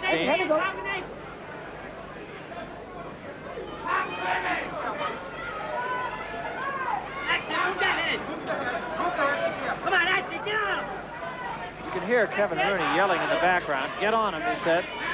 Wanted Tyson to move his head. That's something, Ray, you pointed out about 5 rounds ago. Yes, you have to move that head in order to get inside and not be so stationary, because what's happening as Tyson bores in the uppercuts, he's very susceptible to the uppercuts.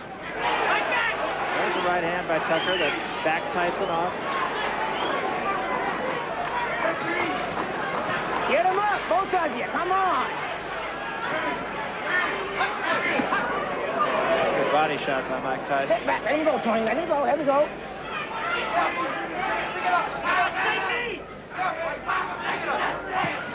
There was a big left hand, but again, Tucker shakes his head. I'm okay. A lot of times, when my left hook of Tyson's landed, because that's the direction that Tony Tucker's moving, it takes away the power of it. Takes off the leverage. Let him go, Tony. Let him go. Step back. Here we go.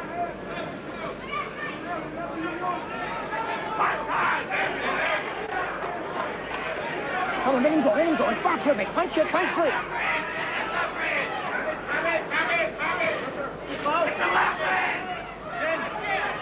Get to the side. Get to the side. Right hand right above us by Tyson. What Tucker can be doing as he's moving to his right or left, what you do, you stop, and then you throw your punches. Then get back on your bicycle. Let him go. Let him go. Let him go. All right. Let him go. Go over here. Go over here. Now look. I don't want to have to penalize. First, keep punching some, okay? Come on. Come on. Come on. Bill's Lane saying, I don't want to have to penalize you. Let's do some punching. Tyson getting off quicker with his jab now. It's a good, short, strong, fast left jab of Mike Tyson. All right, watch it, Mike. Come on, watch the head. Come on, come on, come on.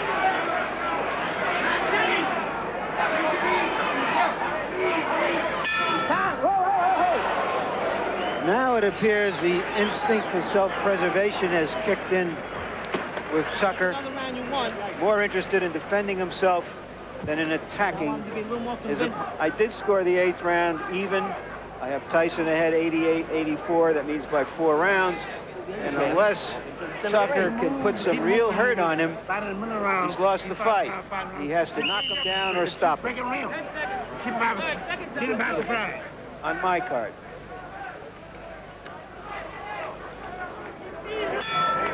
You pretty much agree with that judgment of Larry Merchant, right? I think it's a little closer than that.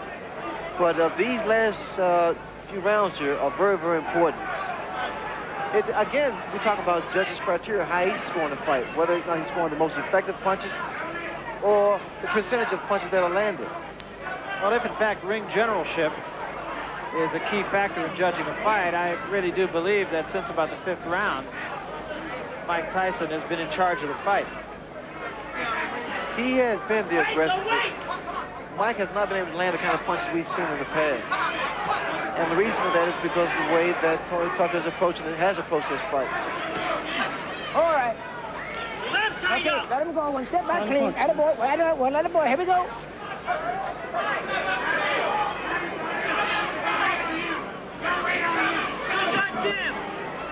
Time. Go over here. Come here. And now Mike Tyson will get his Here we go. Come on. drawers lifted rather than his hand. Tony Tucker's right hand now is dropping, and that is asking for Mike Tyson's left hook. Tyson continually putting pressure on Tucker now. Come on. One step back. And get that head up. Watch that head. See, Mike can't get his left hook in because he's coming in first with his head.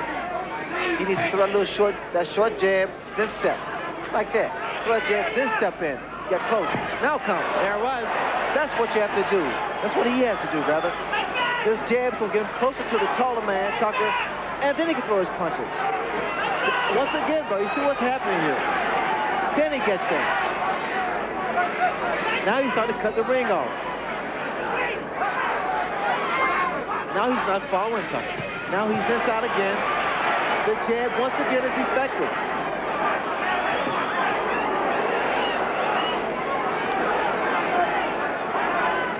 As effectively as I've seen Mike Tyson jab, his jab is awesome. He gets it in, but he has to use it more and work his way in. and remember, it's a different kind of jab. It is a jab that is designed to get him inside to be able to throw the left hand. The left hook, that is. Not a jab that you use just to keep a man off of you.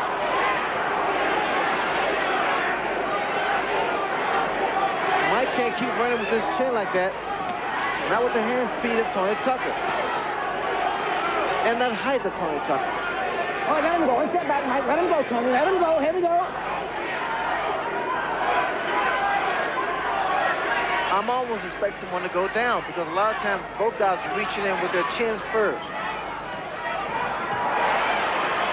Tyson was a little short with both that right and the left.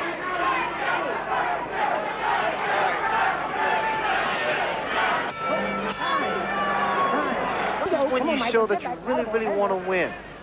This is when your body aches, your legs cramp, but you got to push it. You got to push it to the limit. And in Tyson's corner, they told him he got 2 rounds left. Fight for the full 3 minutes. Your arms ache. They start to drop. You know you have to bring them up because you know somebody can throw a counter right hand or left hook. And again, a timeout. This time it is the tape on the glove of Tony Tucker that comes loose.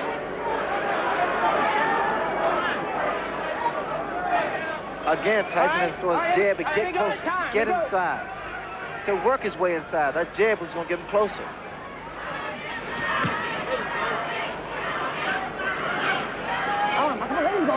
Tucker holding a little bit more early here in the 11th round. There's frustration in Mike's face. And the reason there's frustration is because of what Tucker's doing. He's tying his man up. Those little antics there sometimes work. You get what you do, you reverse the crowd's approval.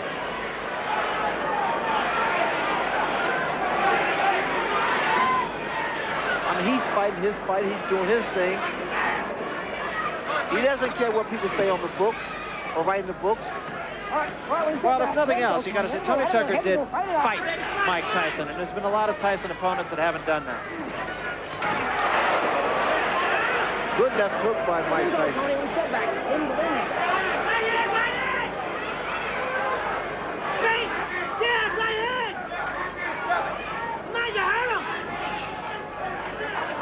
Again, the voice you're hearing in the background is the voice of Kevin Rooney, Mike Tyson's trainer, saying, come on, you hurt him.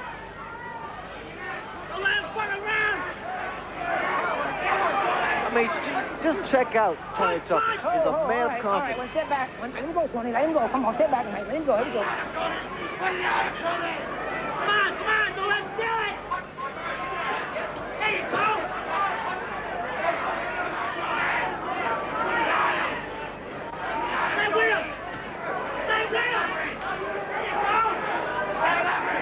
Let him go, Tony. Let him go. Come on, let him go. Let him go. Here we go. Come on.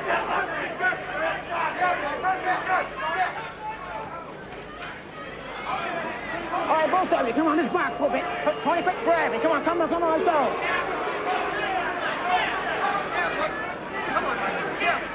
You know what happened? The crowd somewhat is booing. Some of them are booing. And while they're booing, it's because they expected the inevitable. And it didn't happen for them. Tucker's fighting a great fight.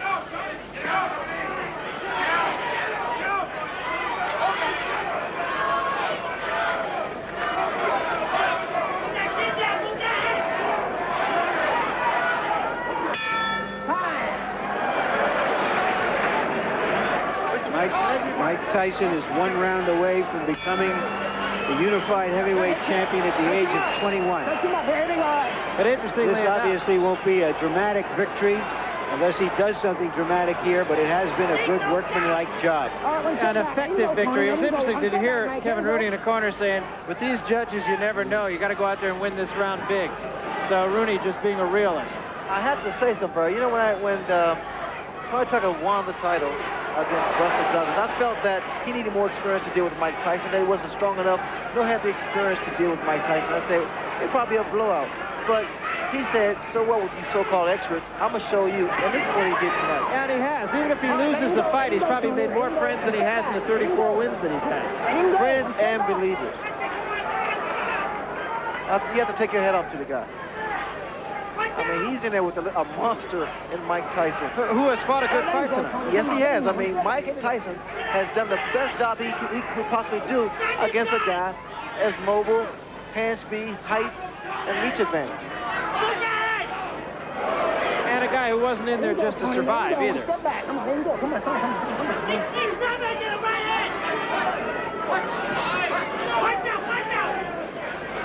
All right, well, step back, Mike. Here we go. Tony Tucker, as Larry Mertz is always fond of saying, he had the big hat, and while maybe he didn't have all the cattle, at least he had a couple of cows.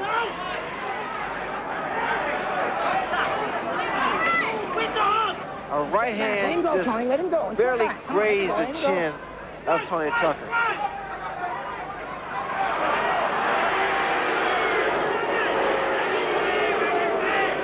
Crowd getting a little tired of that.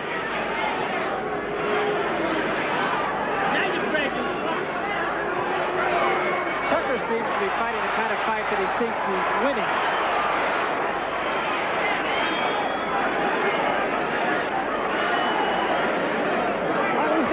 Here we go.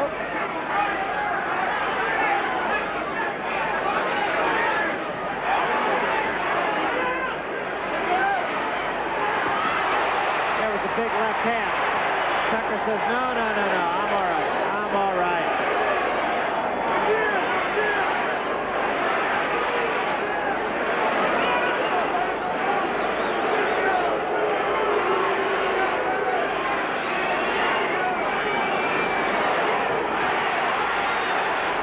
Finishing with a flourish.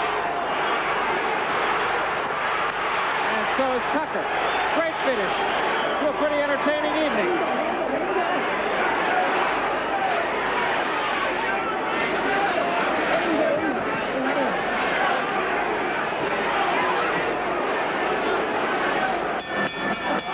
It's over.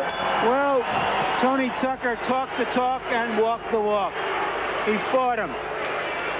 And he was a better fighter than most of us knew that he was.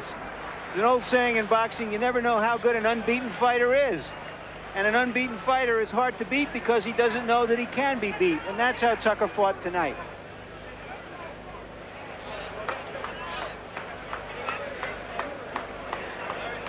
Conversation going on between the two. This seems of a friendly nature. Praise the Lord, Mike. Praise the Lord, baby. Tony Tucker, very religious man.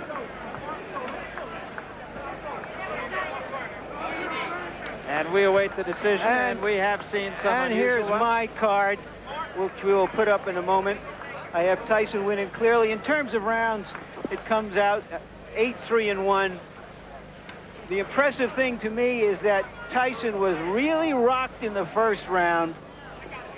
He took the punch, he gathered himself, and after a few rounds of uncertainty, just went after it as a fight and let it happen.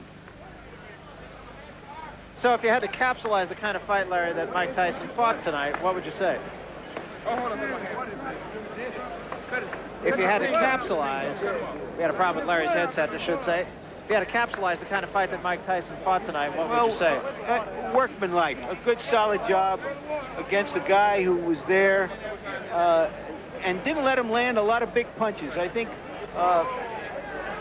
for a guy who fought him back, he fought him back in a way that didn't expose himself to a lot of big punches, which everybody else has gotten from Tyson. And Tyson is not a one-punch puncher. He's a cumulative puncher. All right, we'll get the official decision now as we go up for the ring announcer, Chuck Hall. Chuck? Ladies and gentlemen, here is the decision of the judges. We have a unanimous decision. Judge Phil Newman scores 119-111. Judge Julio Roldan scores 118-113. And Judge Bill Graham scores 116-113.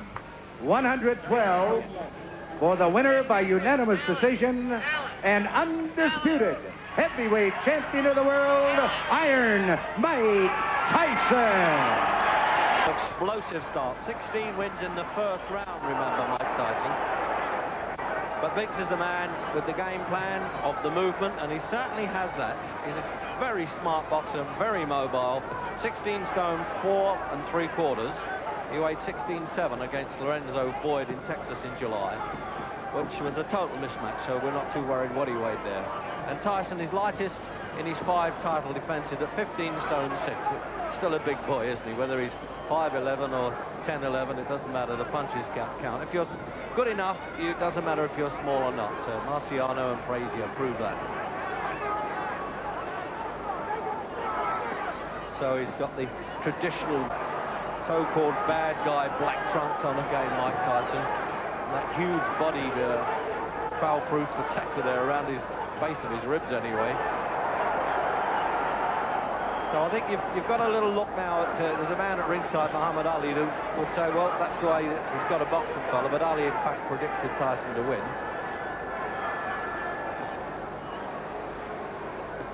So you wonder, Jim, all those years ago with head guards on in the amateurs when they just messed around for 2 rounds in Olympic trials, whether he's got the confidence enough, Biggs, even from that.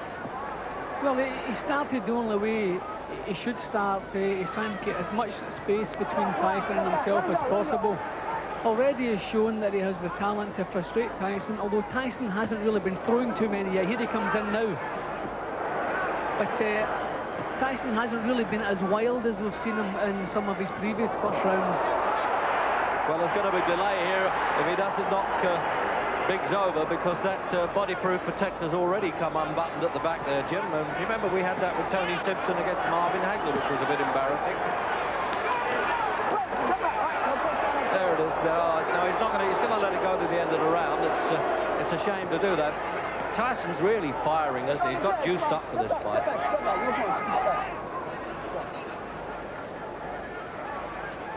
And, you know, in many ways, you've got to judge him on championship form, but he's still very much an apprentice champion, Tyson. Lacks that experience, 31 fights, of course, but, well, that would be nothing in the old days. What an exciting fighter he is, Jim. Just the clips around the ears enough, isn't it? Yeah, well, that was a good left hook to get through with, but Biggs has a good chin, but you can't give Tyson too many free goes. So we're coming up now to the end of the first there with a countdown clock, and they've got to do something about that protector. As you well can see there, look, it's coming well apart there.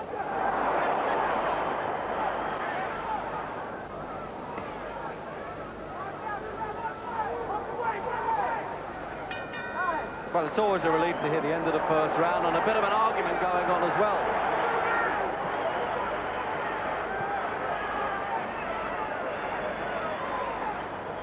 So he's having a stand in the corner there, Biggs, while they're adjusting that belt. And you'll probably notice, I'm sure you will, that the referee, Tony Orlando, and the seconds are all wearing now obligatory rubber gloves to, they think, combat the AIDS problem in boxing if there's any bloodshed. And some of the commissions are now doing that, including the IBF.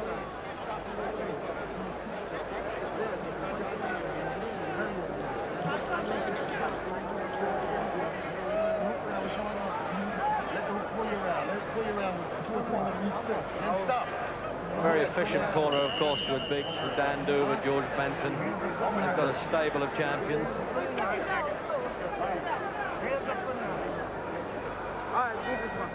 Out for the second. It's a repeat schedule to 15 and not 12. And neither of them have been 15 rounds, so who knows if it does go that distance, what sort of turn of events we'll have. The main thing is, of course, that Biggs doesn't have that dreadful scar reopened now that he had against David Bay. But it's a tribute really to him as a character that he's able to get back into the ring with all the troubles that he survived, and certainly the drugs and alcohol problem, rehabilitation clinic. And even in the fight he had a broken collarbone and had to win the fight one-handed.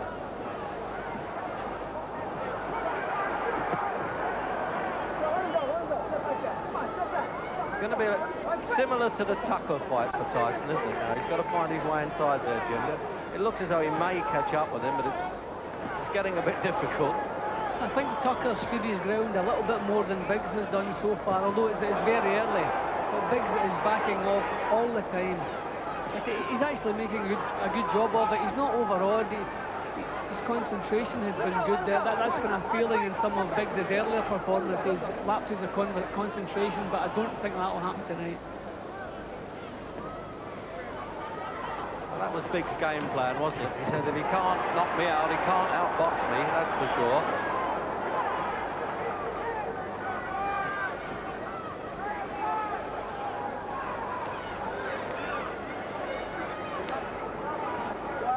Two hands, punch out. Let him go, let him go. The referee insisted that they both punch out with 2 hands and not grab inside as they are there. Step back, come on, let him go. First championship fight at the heavyweights for this referee. I tell you to break both of you, you're gonna break. And he's already made his mark.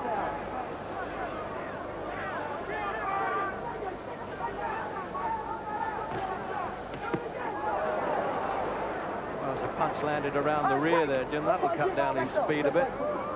Well, Tyson has been throwing a bit more to the body than we're used to seeing.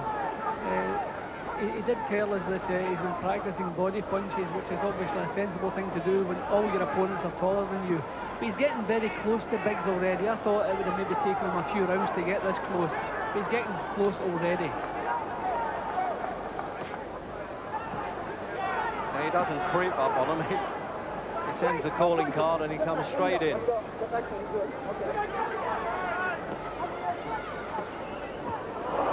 Good left hook there. He took that well, Biggs, but not for long. If he repeats that, he may run out of time in this round. And of course, if he goes down at the end of the round, the referee would continue counting. But there are no 3 knockdowns in effect for this fight.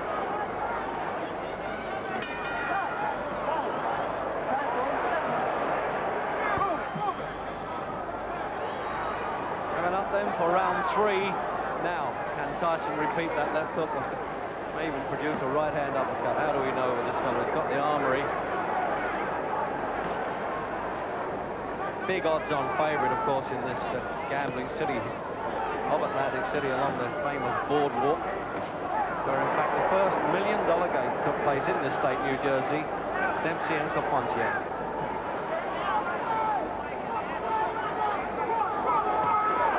Oh, there it is again, Jimmy. He showed that and still land, didn't it? See, Tyson is showing the feint now. He's getting a little bit of rhythm about his work now. He's showing a feint before he throws any punches. He's making Biggs make his move first. It looks as though he solved them out already. He was getting very, very close in the second round, and now he's putting a little bit more thought into his work.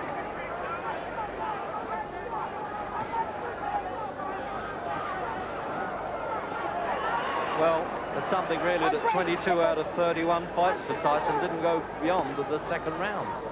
So the third round, actually. So we're getting some value for money here anyway, if Biggs can hang in there.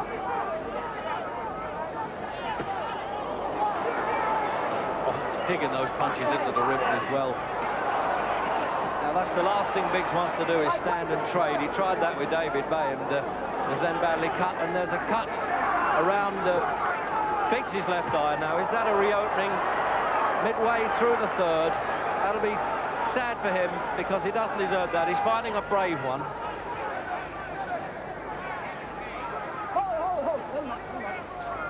Anywhere around there, Jim, must be on or near the original cut, mustn't it, as we remember it? Yeah, it looks the exact same place. Biggs is not having any success pulling his head out of trouble. I think he's going to have to try and block the punches rather than pull away from them. When he pulls away from the first punch, he has nowhere else to go, and when Tyson follows on, he's taking too many punches. He's going to have to try to block some of the punches. But as we said earlier, I think it's a lost cause.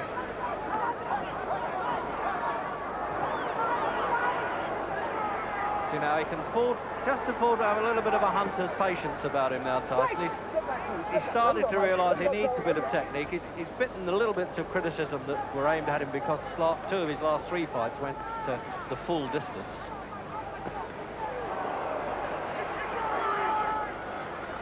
I don't think we give Tyson the full credit for the jab he has. Oh, good left hook. No, yes, he opens him up a little bit with that, doesn't he? And that left hook's an absolute peach of a punch. And he has surprising hand speed for such a compact fellow, Jim. Well, the punches are short and he moves in with them.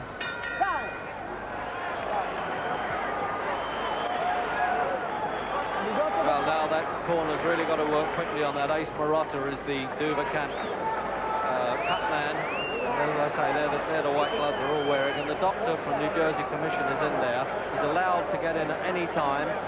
And he will advise the referee. In fact, his word will count according to the rules meeting. There's no disputing that. And that was the previous cut that you saw there. And there they are working on what we presume is a reopening. Now, the doctor's also having a chat with the referee here at the end of the third, but he's leaving the ring.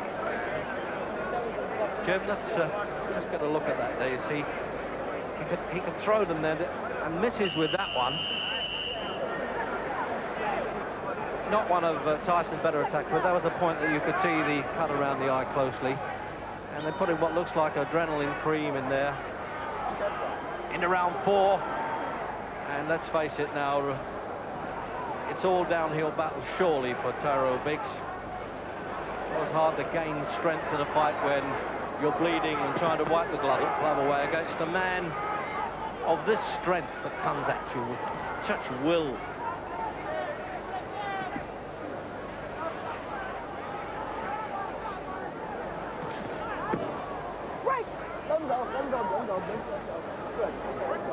He looks in a little bit better shape. I know he was lighter, Jim Tyson, than he did against Tony Tucker. Do you think that's made a bit of difference to his speed? It's possible, because he is looking very sharp. I was surprised how soon he got so close to Biggs.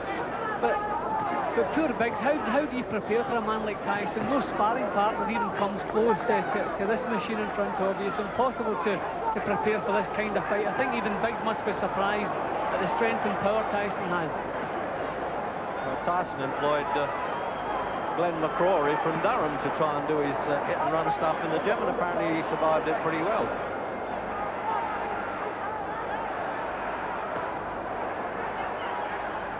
Now, it's got to be long range or nothing now with Biggs.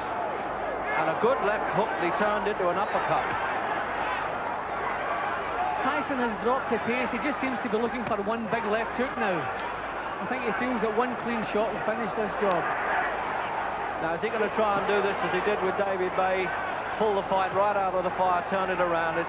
I would have thought that was not possible to stop Tyson like that.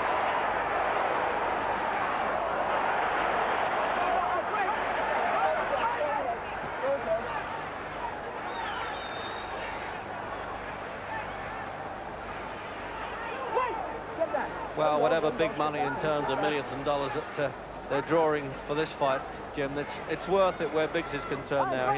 He really is in a rough ride, isn't he? Yeah, and he really is putting up a show. Nothing is really going his way. I think the cut was just the final insult. See, Tyson hasn't thrown as many punches in this round. He seems to be setting himself for the big one, especially the left hook. That's given him a lot of success up till now. He looks as though he wants to finish it with one punch.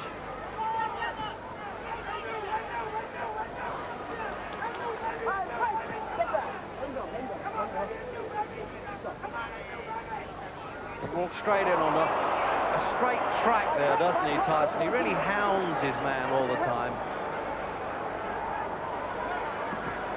Oh, there it is again. The right hand came with that as well. That was a two-punch combination for a change. And he really is a tremendously fast puncher, as we saw when he finished Pinklon Thomas.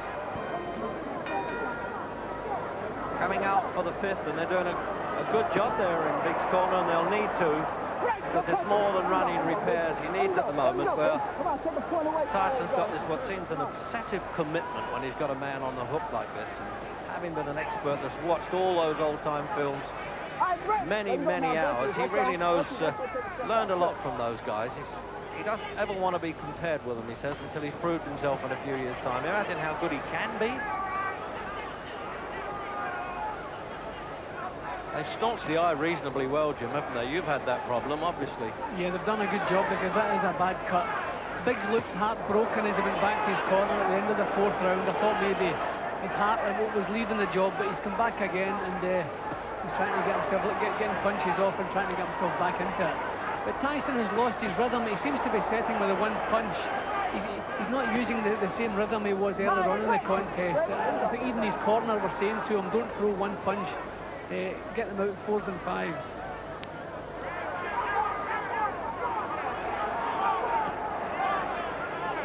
Really trying to get every inch he can with that left-hand jab to keep him off.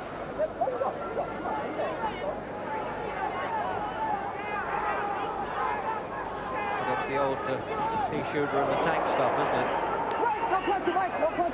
Biggs leaves his chin so unprotected at times. He still has some of these amateur habits. He's too tall to do that against an opponent, especially like Tyson. But he seems to be hanging his head up there far too often. He has a good chin already, been knocked out long ago. Knocked out by the Cuban Teofilio Stevenson back in '82. That's the only stoppage on his career, career record as amateur and pro.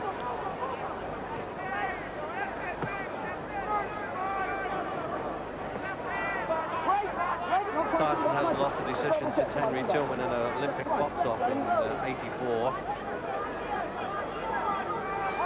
But 3 rounds, of course, is never enough for this little fella. Can you imagine calling him a little fella the way he fights?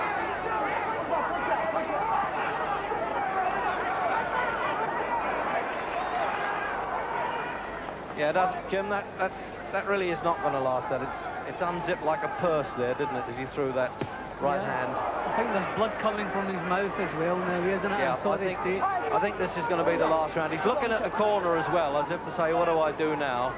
All the heart in the world, Tyrell Biggs, but as you say, from the Bay fight, he knows now that there's no way he can switch this round and stop this tank coming at him. Oh, referee getting himself tangled up there. And the crowd not liking that with Tyson. He once did that in the amateurs with an African who wouldn't fight him, so he got out of the ring, Tyson, and got disqualified. Well, he stalled a bit there. They didn't put any extra time on little Biggs now.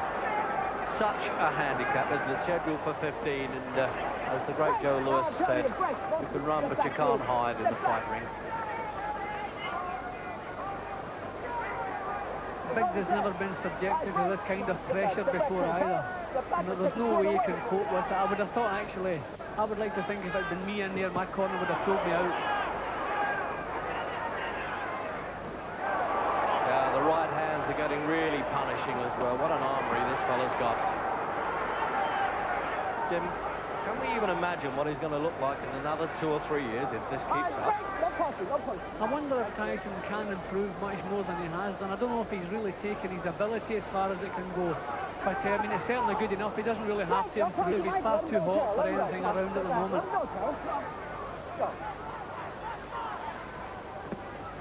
Looks like a 20th century caveman the way he's going in there. But, you know, he's got sort of a hidden skill in many ways, Jim, isn't he? He does some very smart things as well. Well, you have to remember, he's in with an excellent boxer, Olympic standard, but he hasn't taken too many because he exerts so much pressure. The other fellow is always on the defensive, so that is part of his skill. But we don't see him taking too many clean punches himself.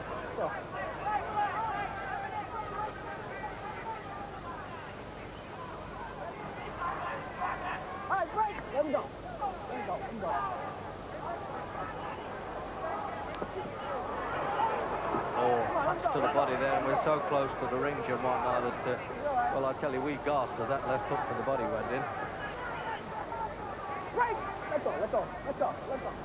Well, the referee will remember this in his first heavyweight championship fight that he's officiated there. He's really having to work hard. It looks like Tyson wants to hang on to him as well.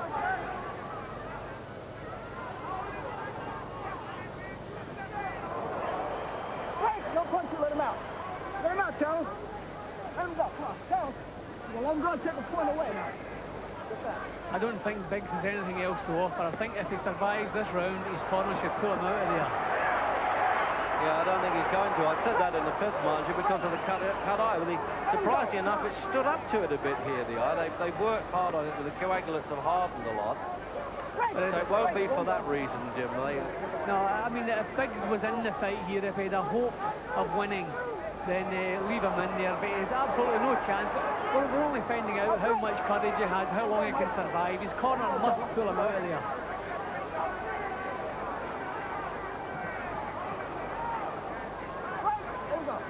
Well, I know trainer George Benton's a compassionate sort of a guy, and he's done this all himself. I would have thought he'd be one of the first to offer him to get out of there. Round 7. Yeah, I agree with you. The lad's really put up a really good show. I say the lad, he's 26, he's 5 years older than Tyson.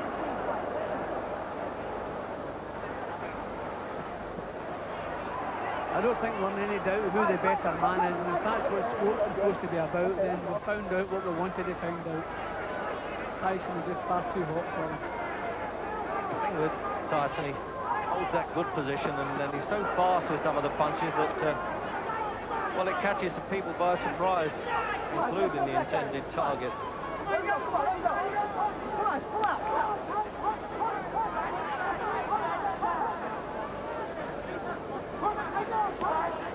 See, this is where we should expect a little bit more technique from Tyson. He's demoralised a man, he slowed the pace down to his liking, but he's just gone in doing the same things all the time.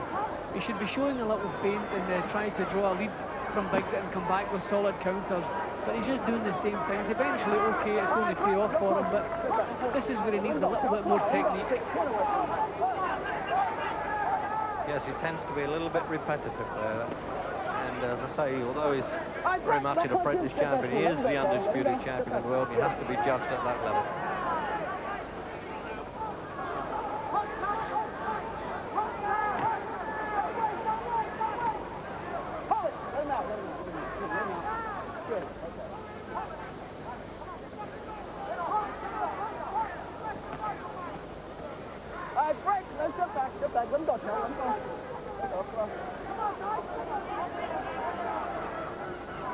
Again, Jim, that cut eye is really not leaking as much. It's amazing, really. He's done a very good job on the eye. Because straight from the start of the injury, it was a bad one. I mean, Tyson should have a little bit more imagination now. I mean, we can see that Biggs is very tired. He isn't really coming back with any punches that should worry Tyson. So Tyson should be able to open up an opponent better than he's doing. Close in like that with Tyson when an opponent pulls on and he throws a punch and catches him with a forearm occasionally. That must hurt. Oh, what a jab, that one. That's the way to break up the opposition's concentration, and he did it there. As he hit him with that punch, I think his eyes went into separate orbits there. Right in his own corner. Is he going to make an effort to get up? He's got to 8, and he's allowing it to go on, the referee. How long? He won't let him off the hook now, so come on, referee, you can dive in when you like now. And he's waved it all over, that's it. Glad to see that in the 7th. Tyrell Biggs was as brave as you could ever expect a challenger to be, but he was totally outpunched, and let's face it, from a fighting point of view, he was outclassed as well at the finish. Yeah. Well, as soon as Tyson gets his chance, it's all over. He never lets anybody off the hook. I would like to have seen Biggs being pulled out of there. He'd done his best. There's no way he could ever win this contest. His corner kept sending him up. But once more, a tremendous performance from Tyson, especially when he got his man on the hook. He didn't waste any punches. Every punch he threw was a jawbreaker, and there we have Tyrell Biggs. Hopefully, he's sitting up now, so hopefully everything is all right. Just 5 seconds to go there to the end of that round, actually. Not that it made any difference. Just have a look, just to look at that replay of the finish now. When he caught him, there it is, the left hook yet again. Totally unbalanced. Lucky not to go right out of the ring now. That's where Muhammad Ali was sitting right behind him. Jim, have a second look from a different angle. He opened him up with the jab, and then come up with the left hook he's been looking for all the way through the contest, and a cracking punch. Biggs did very well. I think he was wondering himself if he should stand up or not, but he did the brave thing and stood up. But the finishing punch was a cracker. See there, when he flopped, his head went there, flopped like Wurzel Gummidge on those ropes.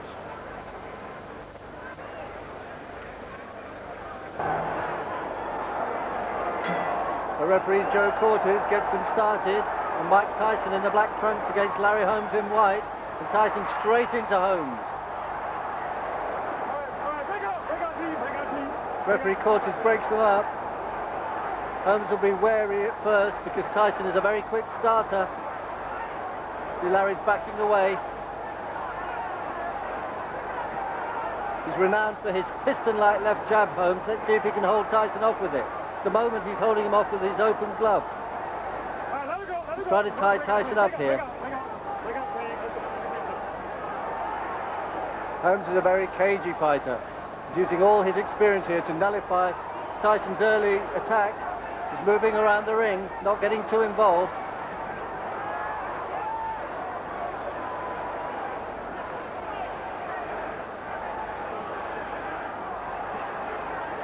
There you see Holmes trying to hold him off with the left jab. He's got quite a height and reach advantage over Tyson. Tyson much the shorter man. But Tyson's a faster puncher, the younger man. There's Holmes dodging out of the way. Tyson snarls at him. There's bad blood between these two. Tyson refused to shake hands with Holmes in a pre-fight press conference.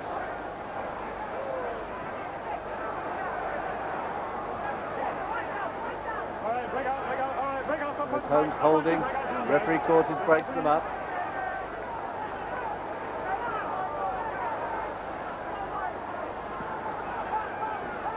Tyson's jabbing quickly, trying to maneuver Holmes into a corner. Larry's having none of it, moving around, keeping him off with an extended glove, holding him when he gets in. Taking a good look at Tyson in this first round.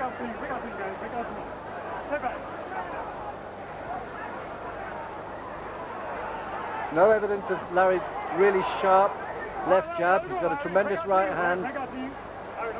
Not using those at the moment. Tyson does a little jig as he comes in. Trying to get everything moving. Goes to the left hook. Holmes dives away from him.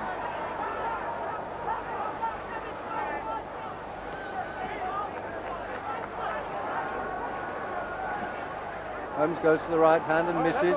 Ties Tyson up on the inside.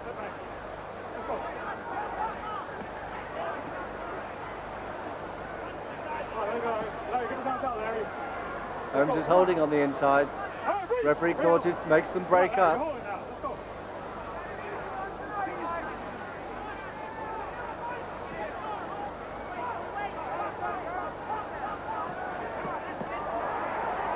Good right hand to the body from Tyson. Holmes gets in with the right hand, and there's the bell to end a very eventful first round. Tyson jigs back to his corner. And here we see Tyson with trainer Kevin Rooney.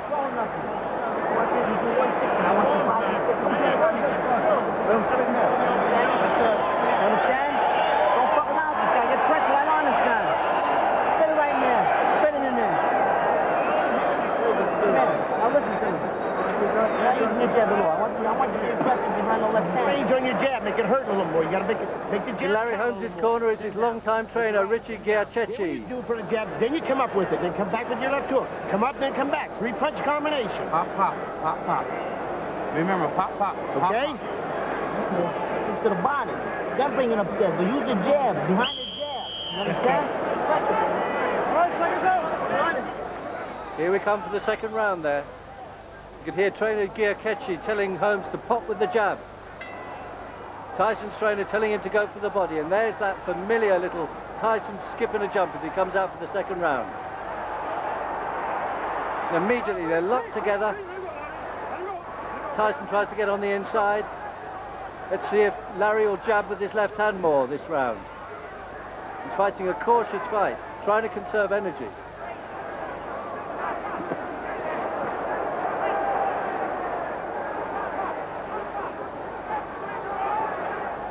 There's more of the left jab from Holmes, but Tyson's got a pretty good left jab of his own, even though he's a shorter man. All right, let it go. No wrestling inside. Break out. Let it go. Referee tells him not to wrestle inside. Tyson wants to get inside. Holmes wants him to wrestle. Oh, a smashing left jab from Tyson there. Holmes goes to the right hand and misses. All right, here goes on, Larry. Hasn't got his timing right yet, Larry Holmes. Taking his time, letting Tyson come into him. There he tries the left jab and misses. Tyson goes to the body. Tyson's a difficult man to catch cleanly because he comes underneath punches.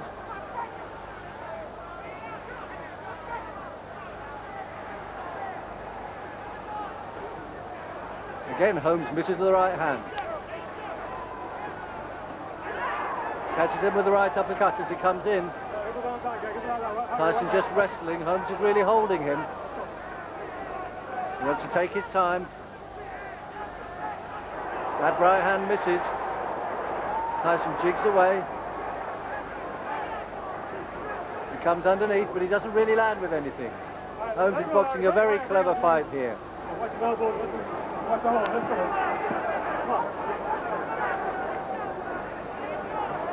Good right hand from Holmes, clips Tyson, doesn't hurt him.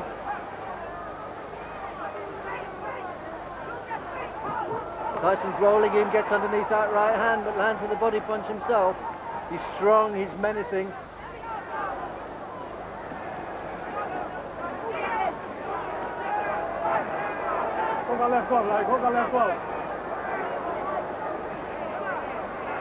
Holmes trying to keep Tyson off him, tied him up on the inside.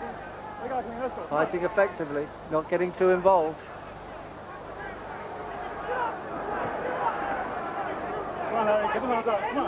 Again, Tyson is stopped from working on the inside by Holmes. Holmes holds him, wrestles him around. Referee Cortez tells Holmes he's holding.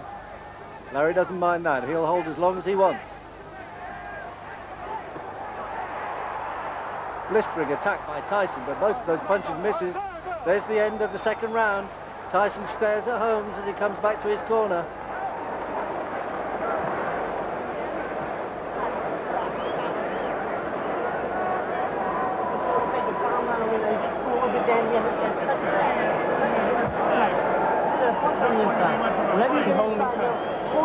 Bullshit, don't tell me I ain't holding you tight. You're not punching. You're not holding. Don't hand me that crap. Sit down there. We don't have another bucket. Sit down there. Go ahead. Take that. Come here now, please. One jab, one decent jab in the land. You're going to put pressure on this guy, Michael. You're going to punch him. Here we have the slow motion of the last round. Crushing right hand from Tyson. He just clipped Holmes with the left hook there. Come on. All right, seconds out. Come on, repeat, seconds out, repeat.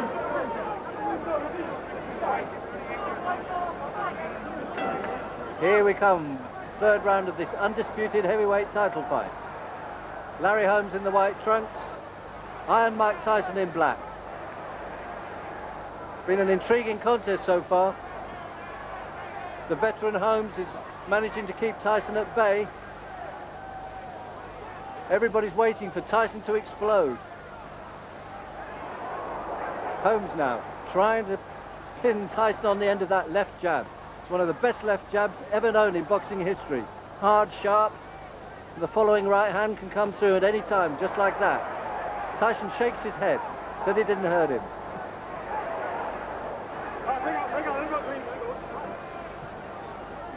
Holmes walks around the ring, takes his time, conserving energy.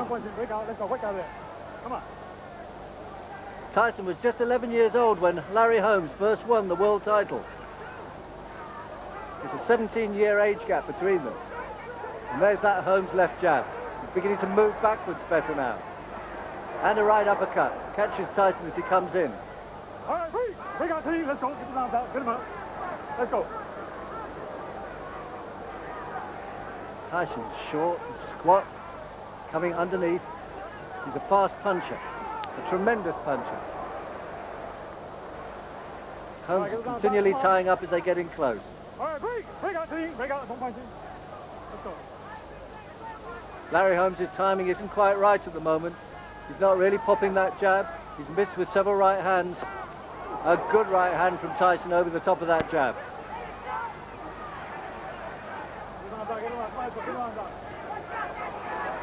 See the speed of Tyson as two hooks land.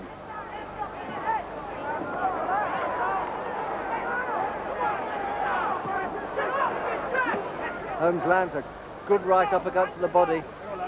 But he's holding again on the inside as Tyson tries to work away. Referee Cortes breaks them up.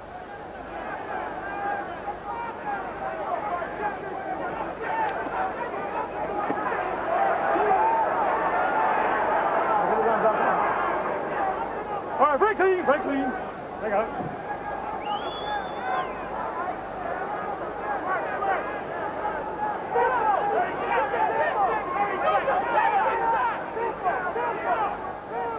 There's that nothing jab. Larry needs to use that punch more. Misses with the right hand. Tyson comes inside, isn't allowed to work, comes in with the left hook, and Holmes complains to referee Cortes that that left hook was a bit low.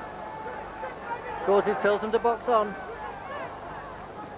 And a great right hand, and Tyson punches after the bell.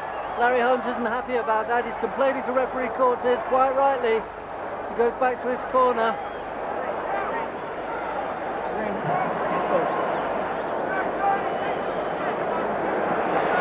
These nice deep breaths. Big one, big one, big one, big one. All right, Big Jack. So, another one. Me. Let him do it, okay? All right. Let him do it. Okay, all right, okay, hold on. Let's go now. Come on now. You gotta go. And here we have the slow motion of that round. That right hand that catches Larry Holmes. You can see the spray fly off his head, but he comes straight back with the right uppercut, then gets caught with the left hook. Referee Cortes jumps between them right at the end of the round. Keep your knees bent, your defense tight, but keep your balance. Don't get behind a good hard jab. When you get inside, no, you got it. Who got it? Tyson obviously suffering from the nosebleed there as they come out for the fourth round.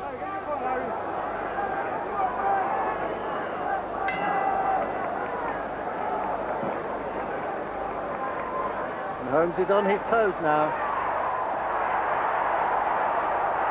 He's doing the dance, the left jab snaking out into Tyson's face. The crowd are loving it, there's a huge cheer going up. Holmes has arrogantly got his hands down by his side. Moving away from Tyson, popping the jab, holding him when he comes in.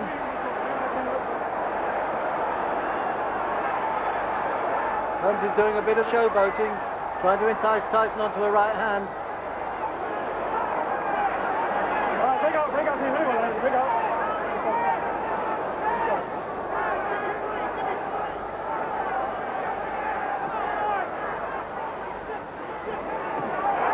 Oh, a good left hook from Tyson. Makes Holmes move off the ropes. Grabs Tyson as he comes in. Referee Cortes breaks them again.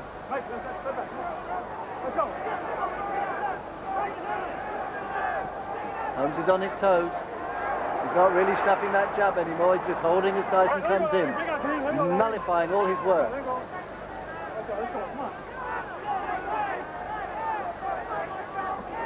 The cagey exhibition from the old fighter.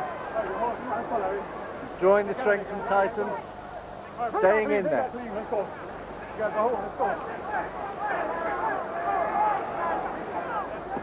Oh, a fantastic right hand, and Holmes is on his back. Not many people can put Larry Holmes on his back, and he's badly hurt here. You can see him shaking his head in the corner. Takes the 8 count. Referee Cortes asks him if he's okay. In comes Tyson for the kill, and another right hand on top of the head, and Holmes is down for the second time. There's no 3 knockdown rule tonight, but Holmes is badly shaken. Cortes waves Tyson in again. Holmes is hanging on desperately here. Mike Tyson pours in the punches. His legs have gone, he's all over the place. Can Tyson finish him here? You see, Holmes can hardly stand up. He's taking huge punches from Tyson. Oh, a tremendous right. Holmes is rocked back into the ropes. He jigs there. He's trying to keep going. How is he withstanding these punches? Another right hand. Tyson stalking him down. Holmes' legs are giving away. Another right hand catches him. He's been battered around the ring. He's bravely standing up to it like a brave old champion. hand from Tyson, another right hand to the body. And that final right hand, Holmes has flattened his back. Cortez doesn't bother to count, he waves in. He wants the doctor in the ring immediately. Larry Holmes is flat on his back, he's badly hurt. Tyson stands in the ring, in the middle of the ring, acknowledging everybody. The trainer Kevin Rooney with him. What a fantastic display by Mike Tyson. And there's Larry Holmes on the floor, the doctor's attending to him. He seems to be okay. Get this man out of here. Get this guy out of here. Okay, let him up, Doc. Let him sit up. There's mayhem in the ring as they're trying to get Larry Holmes to stand up. He's conscious. Out of here. What a tremendous finish that fight as Tyson retains his title. Still the undisputed, undefeated heavyweight champion of the world, Iron Mike Tyson. Of 24 victories, 15 by knockout, and only one defeat. From Cincinnati, Ohio, he is the second-ranked heavyweight in the world and a former heavyweight champion. Ladies and gentlemen, the challenger, Tony TNT Thor.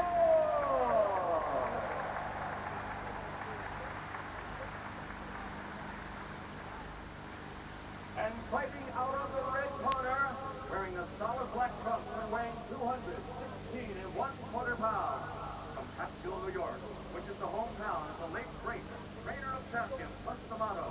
He brings a professional record of 33 victories without a loss, 29 KOs, including 25 KOs in 5 rounds or less, and 15 in the first round alone.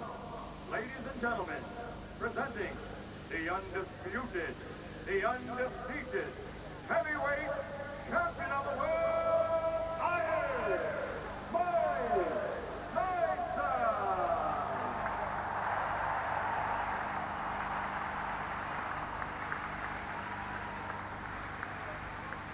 Well, a great reception for Tyson. I mean, they've almost thought it was a return of the old movie star Godzilla, the way they've treated this fellow here, and he's been totally overwhelmed by it. Mike and Tony, you both received instructions earlier in the day, and therefore you know the rules. I wish you both phenomenal luck now. Return to your corners to await the starting bell. Good luck. So referee Arthur McCanty there, public could hear what he was saying. He wishes them both luck. They both know the rules, and certainly McCanty does. And I tell you, well, it's a happy night in many ways for my co-commentator here today, Jim Watt, because it was Arthur McCanty who refereed his contest when he won the championship of the world, and strange enough, when he lost it to Alex Aguelo, who was also here at ringside. So there you are. All the dignitaries are finished now, and the Muhammad Ali's are at ringside, Sugar Ray Leonard's. It's a great event now. Are we to worry about the weight of Tony Tubbs or not? Because he's always been a porky-looking fighter. Started off at about 212 pounds when he turned pro, and he went up to 244 at one time when he lost to Witherspoon, the only defeat. But for a big man, he's got fast hands. It's just a question now whether the durability can stay in there with this absolute murderous punch at Tyson. 15 in the first round.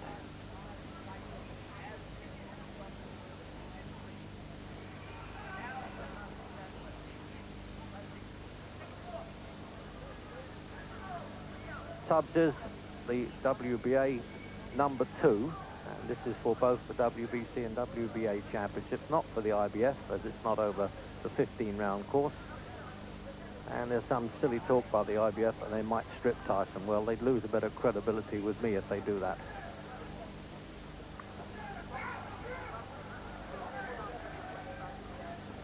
Jim, we've seen quite a bit of Tubbs. I mean, for a big man, he can move. Yeah, Tubbs is a very smart boxer, very talented. He's the type of fighter to give Tyson trouble.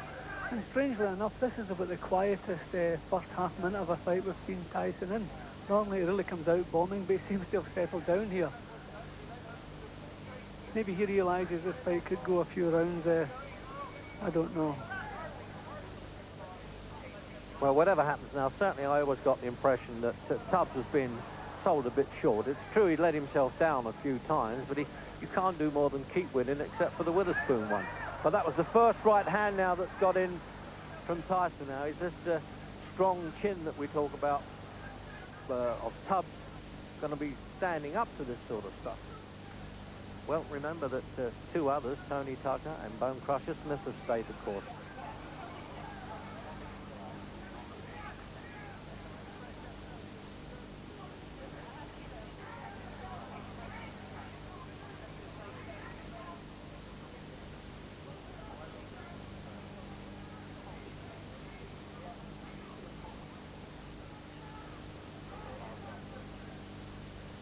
Obviously Tubbs planned him. He's going to try and do a bit of outsmarting. I mean, that's his move. He may not wish to, well, he'd like to outpunch Tyson, but I think he's going to try and do it with being clever. Yeah, I think he has to try to score at long range and just stop Tyson from working up close. It's pointless trying to trade power with Mike Tyson, but if he can pin him on the jab, he's landed a couple of jabs and a couple of nice left hooks already, Tubbs, and any time Tyson's got close, he's tied him up.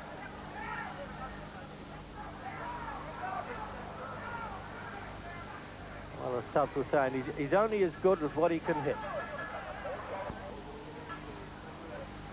So into the second round, it's always a bit of a relief, Jim, to get that first one over, isn't it? The people getting their money's worth, and really they deserve it, because in yen it's about what, 100,000 yen to a ringside seat. I make that about £435, so they want something for their money.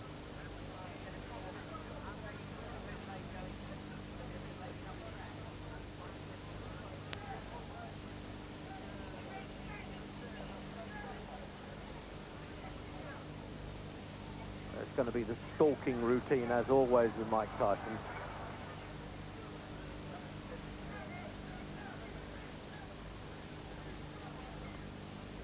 I think probably the Japanese, if not our viewers, I'm a bit surprised that Tubbs is as smart as he is, but for how long? Yeah, well, Tubbs has had a little bit of success with the jab. It's a very smart jab. He's pulling his head out of distance, and he's using his reach advantage.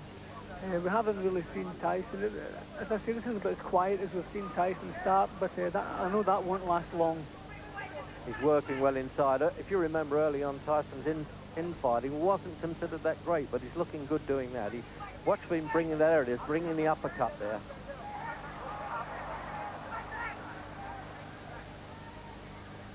I was a big fan of Tubbs when he was an amateur. He was officially the world #2 behind Teofilio Stevenson of Cuba. And it was just a pity that he finished up with, well, almost the contours of a channel swimmer in recent years. But he appears to have buckled down quite a bit now, anyway.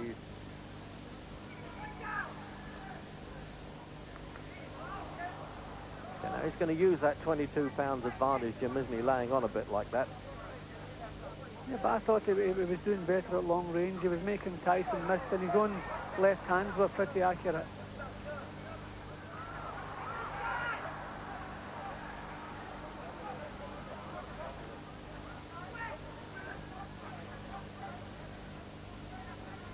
See, Tyson, the destroyer, has got to work on this fellow all the time, because it may not be one punch that would do it, as he did when he turned Larry Holmes over. The one punch started the sort of landslide. Oh, that's a good left-hand punch right through Tyson's guard, that one.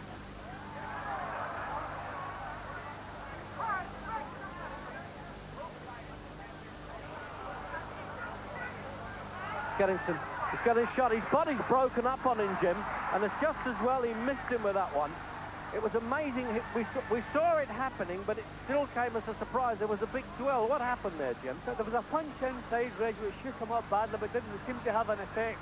But then as the referee broke him up, he keeled over, his legs had gone. There was a short little punch inside, a tremendous little punch. Hopefully we'll see it on replay. But it didn't have an instant effect, but boy, it was a cracker. Yeah, what's his whole body breaking up there?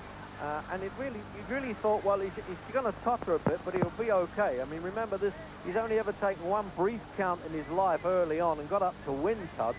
But when this fellow hits them, they stay hit, there's no doubt about it, in the second round. And the doctors are saying, you stay there until we tell you to get up. And if it was body punches, Jim, then he'll be okay. No, it was a head punch. There was a cracking little hook landed as they were up close, and when the referee pushed them apart, you could see Tubbs' legs had gone. I see there's blood coming from his right eye as well at the moment. But as the referee broke them up, you could see his legs weren't working properly. Now, let's have another look at that now. He had his back to our commentary position there. That was the left hook then that started the roll, and that was when he couldn't control his legs there. We thought it was a body punch at first, but what a punch that must have been to knock that big man over. Now watch Tyson jump right into his chest.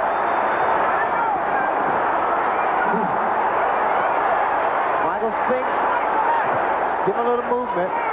Keep those hands high. Very, very high. Stepping in.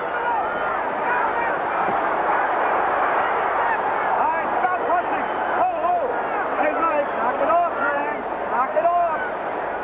Cappuccino already warning Mike about the elbows. Various opponents have complained that Tyson rocks them with elbows along the ropes in close. You see the tactics used by Michael Spinks now. He's throwing his jab, but he has to keep those hands extremely high. Watch both the uppercuts, too. Tyson landed a left hand in close quarters, and now Cappuccino goes to work again. Tyson not afraid, as we expected, and Spinks ready to mix it up with him. Tyson along the ropes doing damage. Michael Spinks has to keep moving because every shot... Uppercut landed inside, and Spinks went down. It was the left uppercut. I was surprised there was a body shot that put him to the canvas. And that is the first time Michael Spinks has ever been down in a professional fight. And he's down again and in serious trouble. A right hand right on the chin. 6, 7, 8. He's not going to make it. It's all over.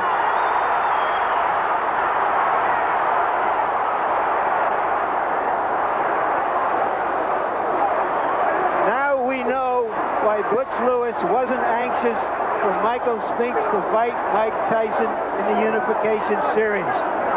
What happened in that round was that Mike Spinks got hit, and his natural instinct as a champion and as a winner was to try to fight back instead of covering up. And because he wanted to fight back, he got knocked out. There's a great deal of pandemonium in the ring now.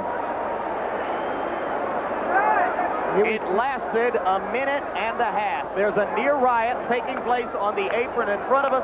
Only now is it beginning to calm down. The first time Michael Spinks has ever been knocked down throughout his career. We see Mike Tyson congratulate Michael Spinks and Tyson trying to show some concern. Please clear the ring. Clear the ring. Security, please clear the ring. The pre-fight delay outlasted the fight by about 15 minutes. I didn't expect Michael Spinks to go down from a body shot, but apparently the extra weight was a factor. I'll be interested to hear what Michael Spinks has to say. Michael Spinks started out pretty slow, and here we see Tyson, as usual, going to the body. A great uppercut that sent Michael Spinks to the canvas. That was the second knockdown and the finishing blow. Watch again. This is after Spinks got up after one knockout, tried to fight back, and had nothing as Mike Tyson landed the right, the short right, to the jaw. Here we have another angle, and that beautiful right uppercut caught him perfectly. It seemed to have caught him on the top of the forehead. And when his head went back and hit the canvas, it was all over.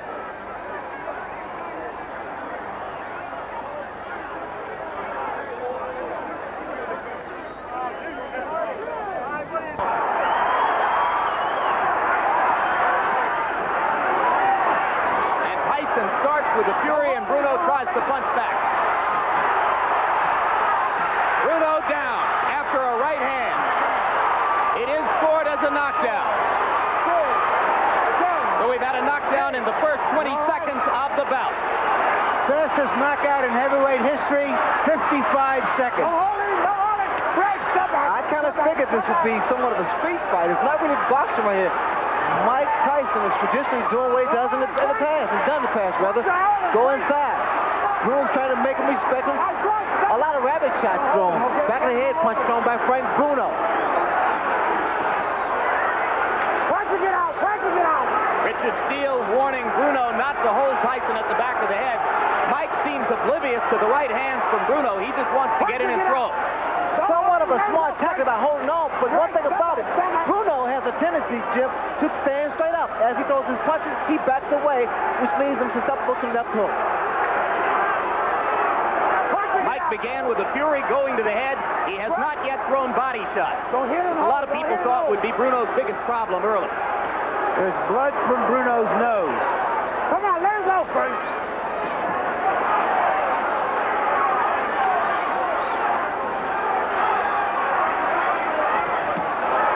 Solid left and a right by Tyson, and now Bruno rabbit punches Mike as he takes him to the rope.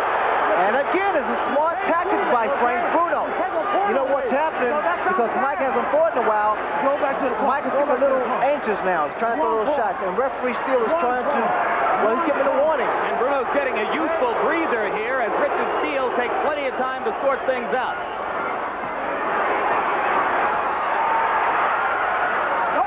Still a minute to go in the round. Bruno told us that he's stronger than Mike Tyson. I don't particularly agree. Mike is incredibly strong.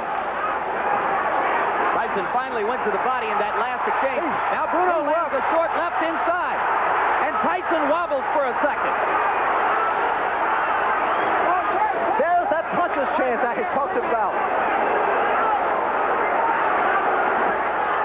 And now another left hand from Bruno. And it is Mike Tyson who for a second there lost his balance.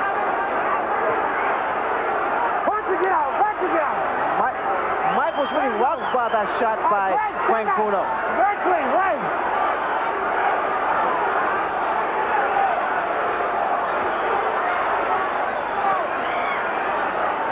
The crowd here stunned by the early fury of this action. Bruno is going to make it out of the first round, and so for that matter does Tyson. One man down, the other man wobbles. I'll take it.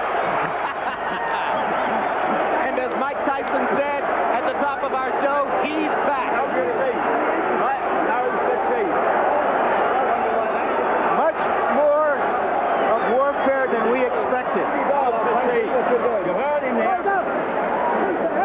But the referee has taken a point from Bruno. Let's take a look at the knockdown.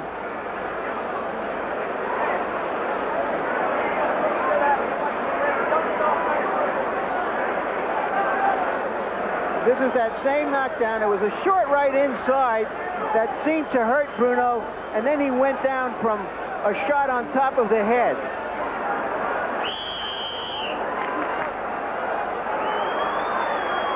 And here is Bruno coming back with that right hand, and then the left. And there was a left that wobbled Tyson. But remember, the referee has taken a point away from Bruno. As round two begins, Tyson lands a solid left hook. It's apparent that Bruno is working on his left hand, too, because in the past, it's always been his right hand that was able to do the damage. The left hook was able to daze and hurt Mike Tyson. Punching it out. Keep going back, Frank. Frank, step back. See, even inside, Jim, I don't think it's good for Bruno to just stand there because Tyson's arms are shorter, he can get those little shots in there. Keep going back, Frank. Keep going back.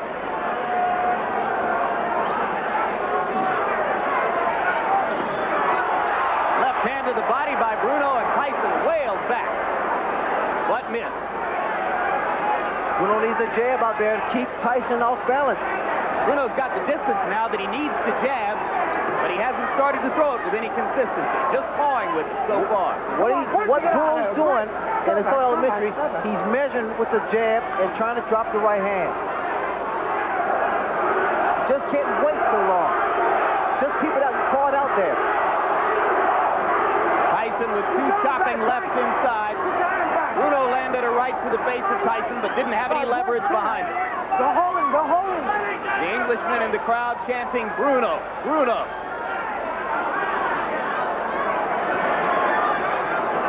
Punch it out. Punch it out. There's a... trying to outmuscle Mike Tyson like he stated earlier. And certainly Tyson exercising more caution, perhaps with the memory of that short left hook. Caution and respect. Mike trying to drop that right hand in on there.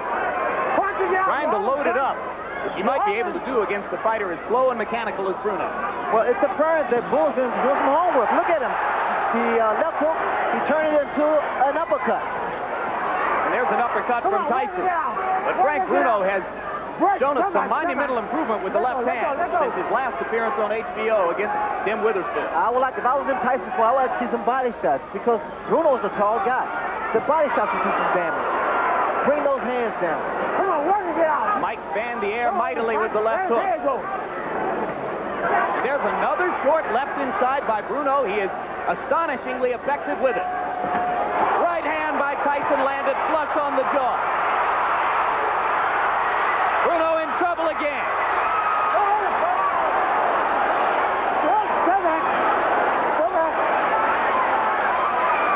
Mike's going to push it now.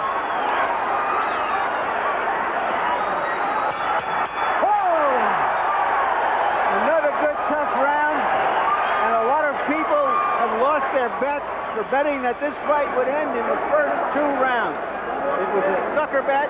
Sometimes the suckers win. Usually they don't. 7-17, come inside.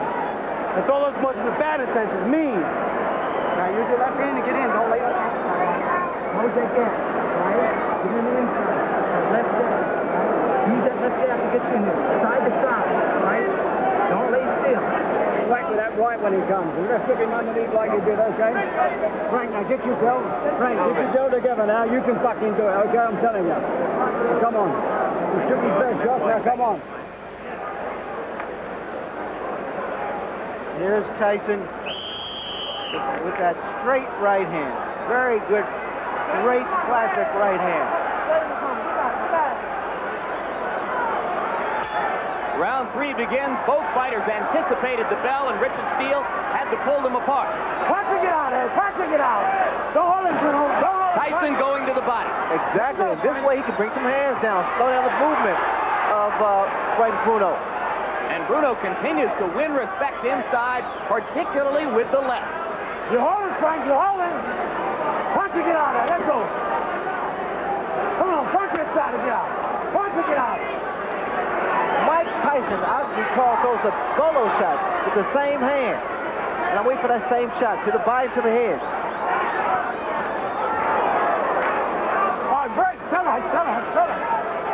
Tyson is not jabbing to get in as he did in his recent bouts. He's just stepping in and throwing shots. A brutal body shot there. That shot there takes so much out of an opponent, especially later rounds. Stop back. You hold him,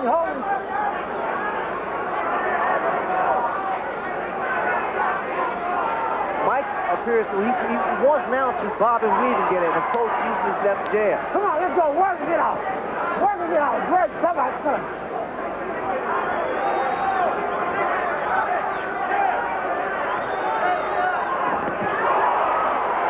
Right hand by Tyson, partially blocked. Come on, work it out. Hold it. Let him go, Mike. Let him go. Come on, Bruno. Break. Stop back. Come on.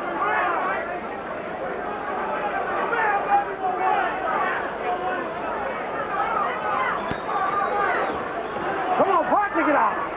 Don't hold him, Frank. Some English observers said Bruno didn't know how to clinch and hold inside, but he's done a reasonable job of it so far. Jim, to prepare him for this kind of fight for the last year, they've had Bruno wrestling in mid-ring with the strongest man in Great Britain for this exact kind of fight. Now, I think it paid off because it gave him a sense of knowing how to tie his man up. It's very unorthodox, but it's work.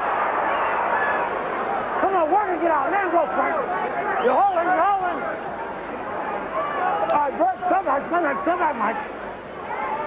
The most successful fighters against Tyson have been those who've been able to hold him and throw his rhythm off. All right, Bert, come back.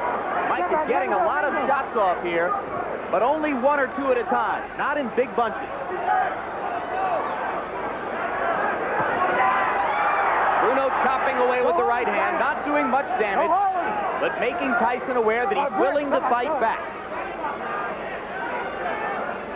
This has been a highly creditable effort so far by a Frank Bruno who could easily have been gone in round one. No holding, no holding. Some body shots by Frank Bruno. Come on, work to get out there, work to get out. Right. A left hand after the bell by Tyson. And the Britishers in the crowd react. If he makes it through another couple of rounds, they'll give him Scotland. Got him wrong. Yeah, right? Gotta work his body a little bit more. Then set it up to the head. Some body shots, baby. You gotta use a lot of them sevens. A lot of sevens. He must slip and hit, Michael. Don't walk straight in. That's what he's waiting for. Finish him off. Right hand, left hook, right hand, left hook, right hand, left hook. All right? Come on. Gotta use a lot of sevens to get in there. Stay inside. All right? Stay inside. Be mean in there. Larry got it 30-25 favor of Mike Tyson. In the first round, Frank Bruno lost a point because of the knockdown and a point because Richard Steele took away a point for holding. And for the record, let's note that the chief second in Tyson's corner is not Jay Bright. It is Aaron Snowell who does most of the talking to the fighter. Tyson now is told to use the jab as opposed to walking in, and he's doing just that. He's not going to have to for too long if he lands another right hand like the one he just landed moments ago. But Bruno seems to be okay.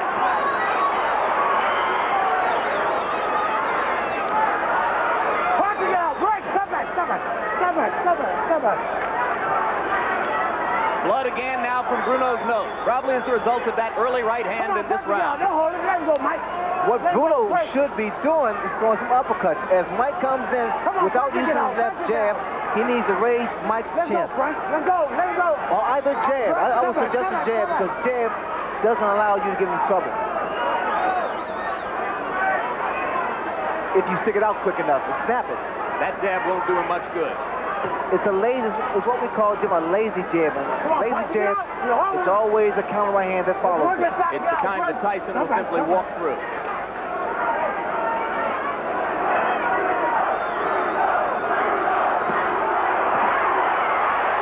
Left hook got just behind the glove of Bruno.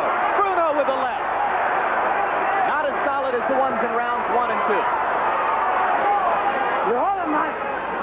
Go back, don't hold him. Bruno is a big man. He's a physically strong man, and I would again suggest that Tyson wear him down. The same principles of chopping the tree down. You gotta kill the foundation. Come back.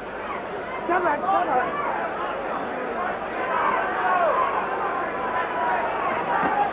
There's a body shot. That's what you mean by chopping the man. And you see now, Mike is starting to get off a body attack. Get your arm back, Frank.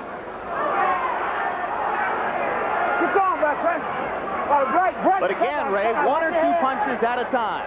Well, we need to see a series of combinations going to the midsection of Frank Bruno. Bruno needs to throw a snap his jab.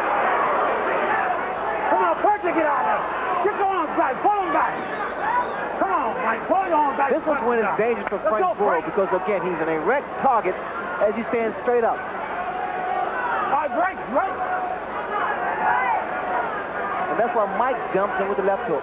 Earlier in his career, Tyson had a tendency to be lazy in clinches, not to throw the body shots that were necessary. Then he stepped up the pace, was very effective with it. Tonight, there's been a little of both.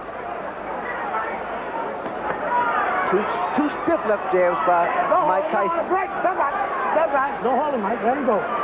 Come on.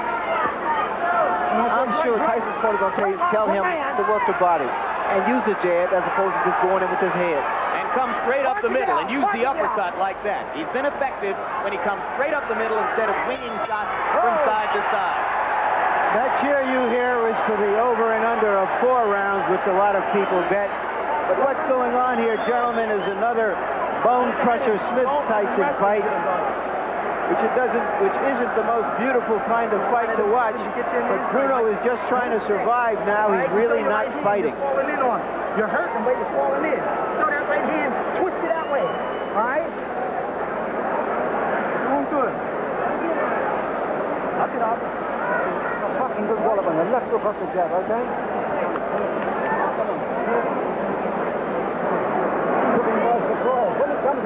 Where can you go? Where can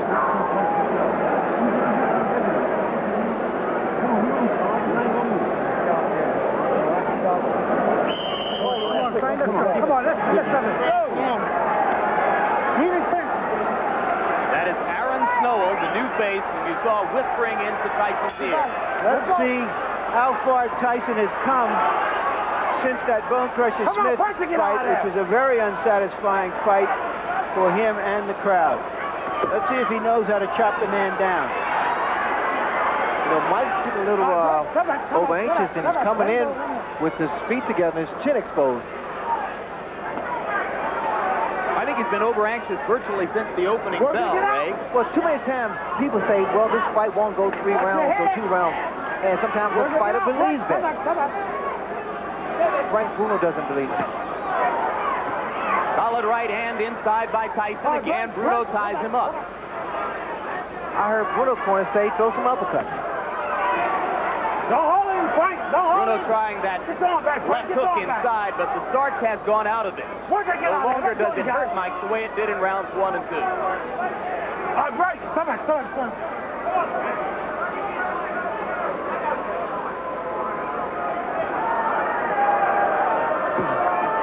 You hold it, Frank. Frank, come on. Last one.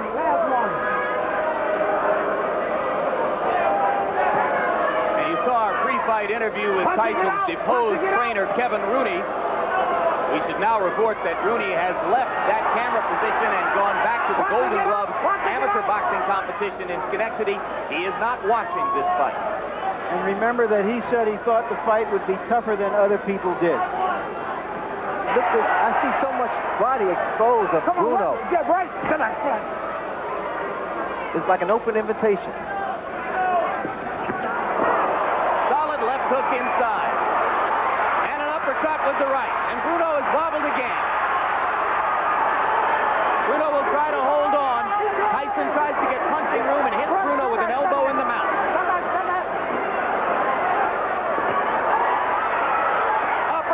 Uppercut, right hand. Bruno's in serious trouble.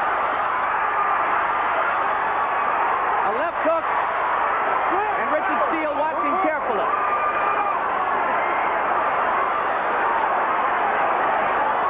Only guts keeping Bruno up at this moment. There's blood trickling from his nose and his mouth. Tyson really doing damage with the uppercut.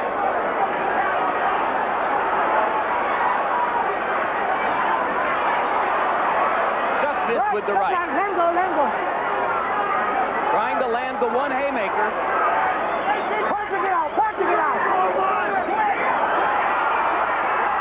Oh, it's just a matter of time here. Vicious punishment. That's a shot. That's the Bolo shot. And Beautiful Richard shot. Steele has seen enough. As Terry Lawless throws in the towel simultaneously. That was a shot, Jim. That double shot with the same hand. And what you saw there, as I said earlier in the round, is a mark of the progress of Mike Tyson from a good, raw, young heavyweight into a great heavyweight who knew how to go about his work. Official time, 2:55 of round number 5. Thank you. In a professional execution, Mike Tyson makes relatively short work, not as short as some believed it would be, but relatively short work of a game challenger of Frank Bruno. A game challenge by Frank Bruno. Bruno held his own. Forget about what the critics thought. Bruno was in there. He was able to hurt Mike Tyson, gain some respect, but Tyson, as usual, was able to come back strong and put Frank Bruno out of the fight game. So victory number 1 for the new team Tyson. Victory number 1 for the corner group of Aaron Snowell and John Horn and Jay Bright.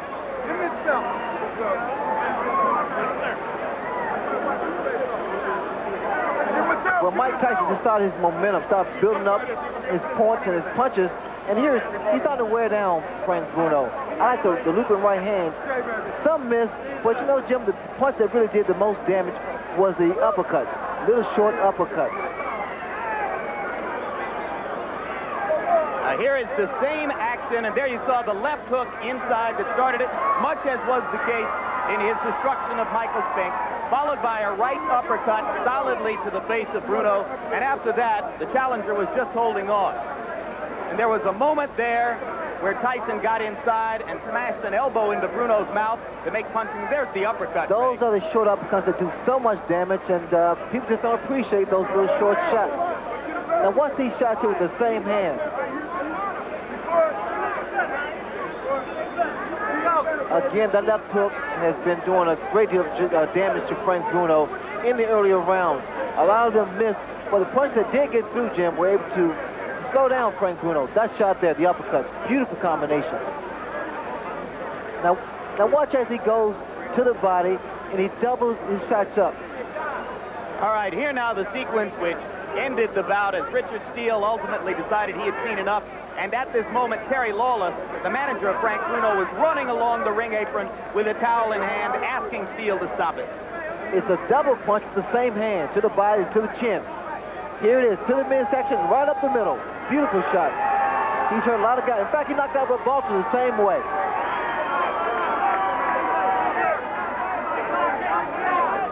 You see the leverage of Mike Tyson. There, to the body, and straight up the middle. I'm going to use that shot one day.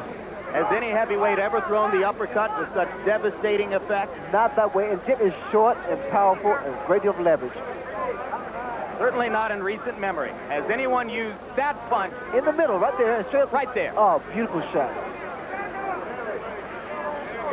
He once offended some members of the boxing press when he said after knocking out Jesse Ferguson with a similar shot that his objective was to drive the nose bone up into the brain. Just a mnemonic, a technique for knowing what to do with the uppercut. Now to Larry Merchant with the champion. Larry? Mike, another one on your belt, another notch. Was this harder than you anticipated? No, not at all, because I knew that he was going to come up, he was talking, and the way he was talking, I knew he was hyped. He was ready to go. And now, ladies and gentlemen, from the Trump Plaza Hotel and Casino in Atlantic City, New Jersey, let's get ready to rumble. 12 rounds of boxing for the undisputed heavyweight championship of the world. The referee of this bout is Randy Newman. Introducing first, fighting out of the blue corner, wearing the white trunks with red trim, he weighs an even 218 pounds from Muskegon, New Jersey.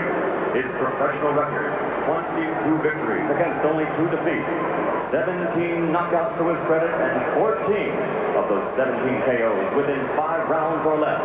Ladies and gentlemen, the #1 heavyweight challenger in the world today, Carl the Truth Jr.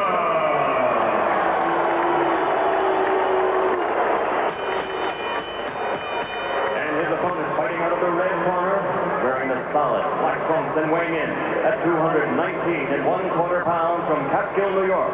His professional record is unblemished with 36 consecutive victories, 32 knockouts, 28 KOs in 5 rounds or less, and 16 in the first round alone.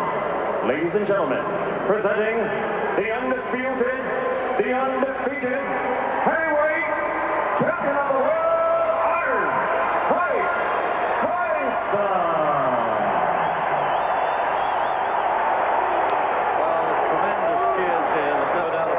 Such a popular fighter, Mike Tyson. Now, there's been a sort of high lemming content, really, in most of Tyson's challenges. Let's see now how can this fella really cope with him? Can he use his boxing ability, which we saw on ITV when he fought Larry Holmes. It was a very good performance and a very close loss indeed to Holmes, who then had quite a lot of fight left in him. So, clear the ring, and those officials know how to get out of there when trouble starts. But good heavyweight referee, so he can handle these fellas okay, strength-wise anyway. He'll rush straight across here, Tyson, that's a certainty.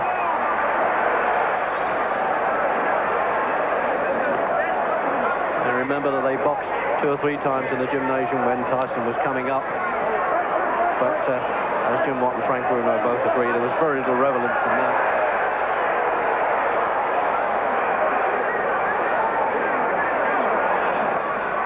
Oh, standing there.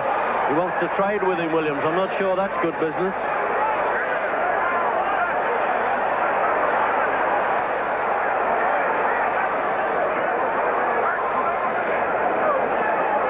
see a challenger come out like that, Jim, and be willing to trade. Yeah, a good positive start from Williams, but I think I would feel the safer for him if he would back off and have a look at Tyson first of all. This is a completely different Tyson from the last one he shared the ring with.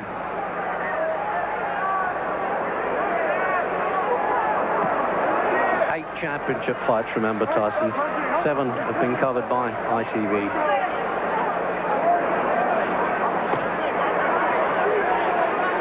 Well, the first change I've noticed in Tyson, he normally comes into the ring soaking in sweat. He hasn't done that tonight. I wonder if that's a change of plan with him. Oh, what a left hook.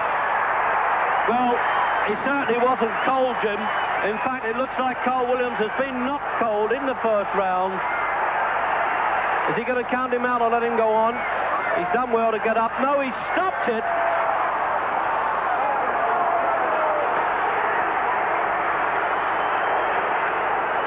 Well, there's some booing going on, but they didn't take that punch. Carl Williams is arguing. He got caught with a peach of a punch there, and, well, at least he's got a cuddle afterwards, Jim. Now, nobody really could have expected that. Well, I didn't have my watch going at that point because it only just started, obviously. And I wonder if that's beaten the Michael Spinks 91 seconds. It wouldn't surprise me if it has, Reg, but we knew the challenger's chin wouldn't stand up to it. He had to keep his chin out of distance, and he chose not to do that. He chose to stand and show everyone how brave he was, and it's worked against him. The first clean punch that landed has not come out of there. Well, I'd make that, Jim, about 1:20. Just, he's having an argument with him, Carmen Graziano, the trainer. I think you should have let him go on. Well, I think the referee did the right thing because Williams stood up and he just stood there looking, and you could see his legs had gone. He hadn't really moved. He didn't put his hands back up. It didn't look to me as though he could have continued. Another couple of punches could have done serious damage. The referee was closer than anybody, and I think he did the right thing. Well, he's saying I'm okay there. I mean, I'm always on the referee's side, Jim, and obviously you've been in there and tasted it. Now, let's have another look at this now. Well, it was a beautiful punch, bang on the chin. Now you can see the way he goes down, first of all, loses all control. Then you can see the actual time he took to get back up onto his feet again. Yeah, there it is there. He's got the left hand that he was talking about, but the way he slips inside is he's such a good defensive fighter, Tyson. People forget that. They just think he's a ring animal. He's got a lot of ability to go with that. So that punch too, couldn't have landed in a better spot, and you get the full turn of the shoulders, the hips, bang onto the chin. That was a beautiful punch, and the way he went down, you could see there was no way he could throw the effects of that. I mean, people like Larry Holmes could recover from a punch like that, but unfortunately not Williams. Well, normally in the first round they have a chance of getting over it. Certainly Michael Spinks didn't. But as I said, this fellow's recuperative powers have been good in the past, but he was nailed there, and I've got to be on Randy Newman's side there. It's better to always have that compassion. There's enough knockers of the fight trade anyway without letting this fellow take some more stick. But the crowd are unhappy, and I don't blame them at $500 a piece at ringside, and he doesn't like the look of that, and he's arguing with him again.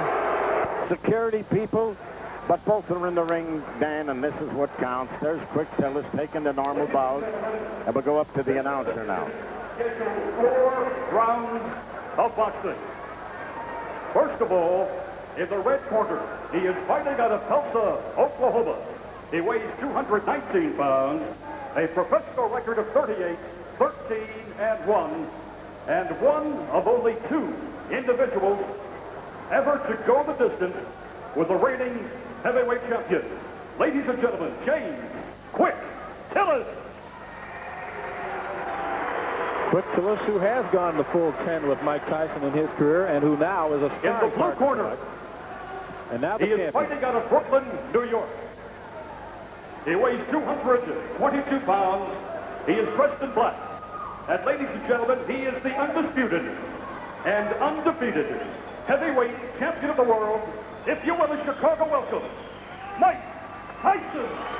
Well, Tyson has just been introduced, and he has a standing ovation. And both are wearing headgears.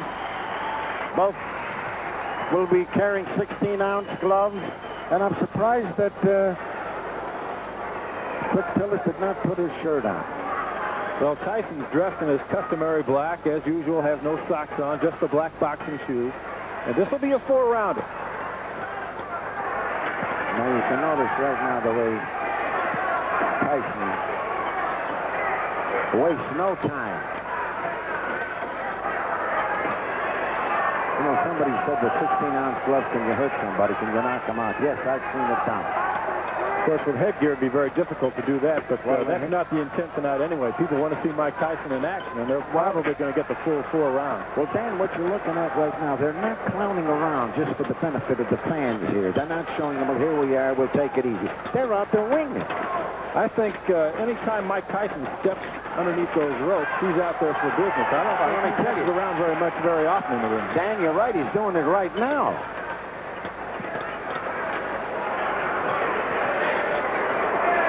Tyson in black, Tillis there on the right. First round action. You know, Tillis is saying this is where it all started for me. I want to make a big hit. I want to come back to Chicago as a headliner again. For a while, he was going great guns.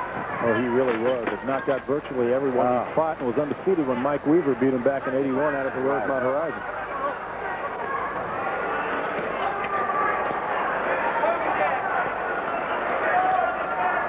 Tyson is just warming up a little bit, you see. And it really does not, I'll emphasize that, try to hurt Quick Tillis. If he were my sparring partner, I don't think I'd want to hurt him either. You know, it can't be easy to find guys that want to step in the ring and practice with Mike Tyson. Well, then you know that he's got a fight coming up. Tyson, with former heavyweight champion Larry Holmes. Oh, look at that swing. Pretty good combination there by Tyson. Yeah. We have watched several preliminary fights, Ben, you and I tonight. Some smaller guys who are very quick, and you know, it's almost incredible that Mike Tyson, who outweighs some of those people by 80 pounds, is just as quick, if not quicker than they are. I'm glad you noticed that. I tell you what Tyson has done.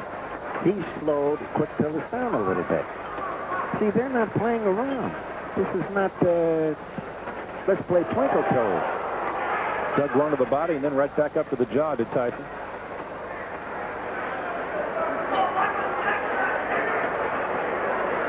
And you look through the crowd and you watch all the folks. Nobody's eyes are turned away from this. This is the first time that they've seen the Mike Tyson.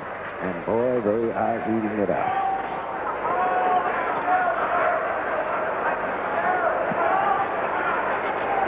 Counting down to the end of the first round. Again, this is scheduled for 4. An exhibition. There'll be no decision at the end. There's one. Yeah, well, you know, as you look at him, Dan, I feel that as great as he is, Tyson, he needs a lot of work. He certainly needs a lot of work yet.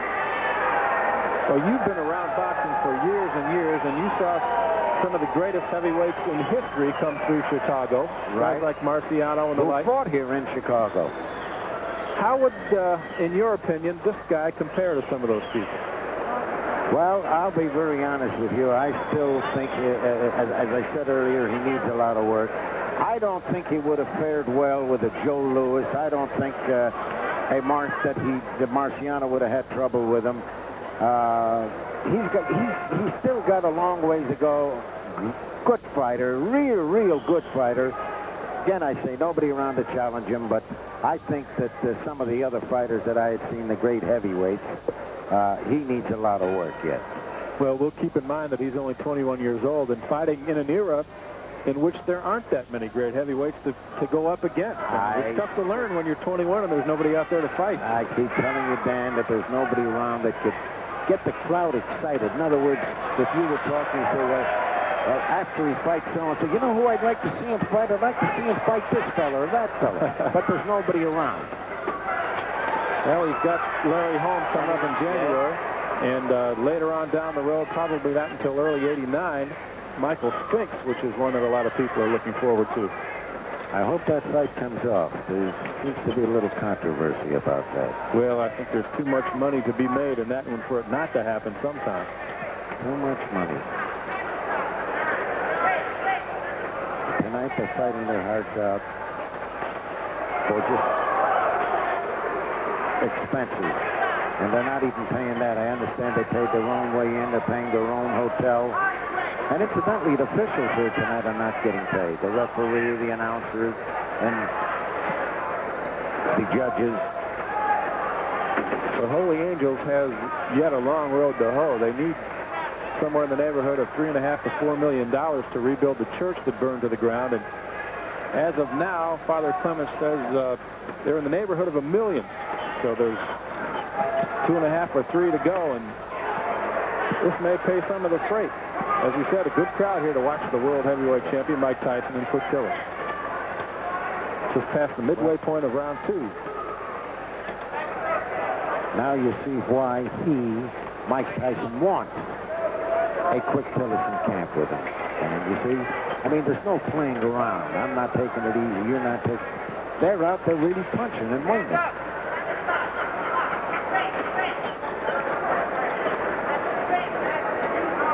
There's the shuffle, the old Ali shuffle.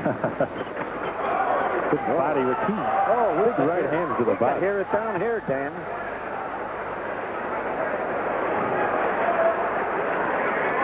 Oh, they're getting them out. And incidentally, the promoter, Ernie Tyrell, who worked with Father Clemens, put together a great show. A lot of good talent on the card.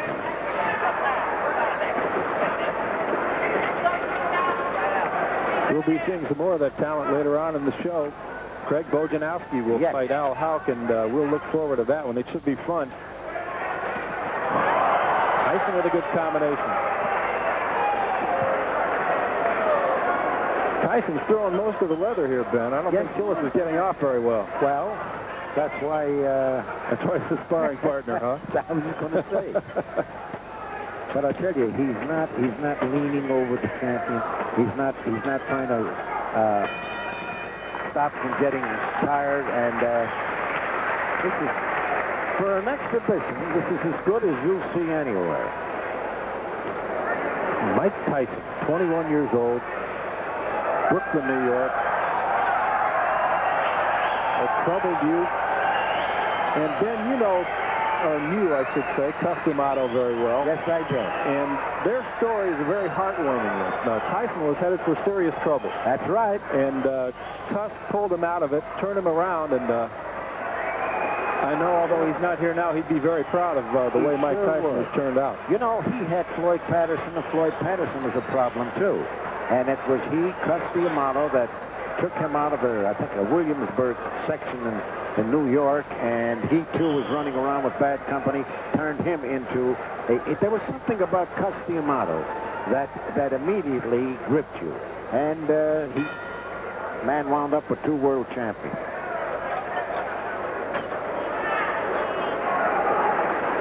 Third round, Tyson's trainer Kevin Rooney in his corner before the round began, just telling him to go out and have some fun.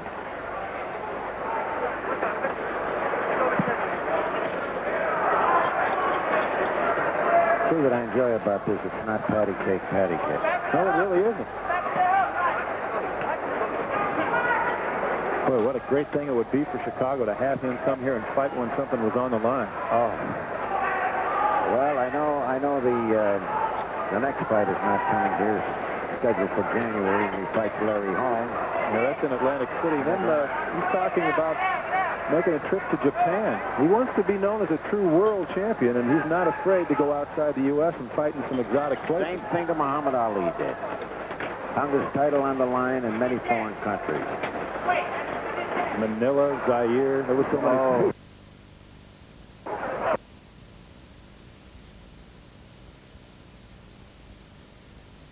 Such a beloved character. Yeah, and he had a charisma that everybody loved. I mean, still today you hear that chant, Ali, you know. You see how big those gloves are? Oh, I spoke at the wrong time because Tyson hit him with the left hook. Tillis getting off a few punches too.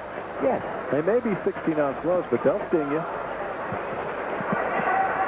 If I were James Tillis, I don't know if I'd want to hit Mike too hard. You know, you wouldn't want to. No, I think stir him up. On the other hand, I think that Tyson would insist, throw your best punches at me. That's how you get in condition. That's how a fighter really gets into condition. No, January 22nd is not that far off. just over 2 months away. Well, between you and I'm not too enthused about Holmes coming back 22 fights. I don't know. From what I've seen of Mike Tyson, I can't see Larry at 38 having much of a chance against him. Now, you notice how he's been avoiding and getting underneath the left hand of Tillis. Well, Tyson has proven that he's so... Another good play. The left hand caught Tillis pretty flush there on the headgear. They're not playing around, Dan. He's not a big person. He can hook him outside, though, and he's devastating inside. I can recall Jesse Ferguson going down from an uppercut. It almost took his head off earlier in Tyson's career. And there's a good left hand from Tillis. He reminds me so much of a great fighting champion in the welterweight division, Henry Armstrong. Let's take a look at some of the action there from round 3. And again, these two going at each other pretty hard for an exhibition. As you can see.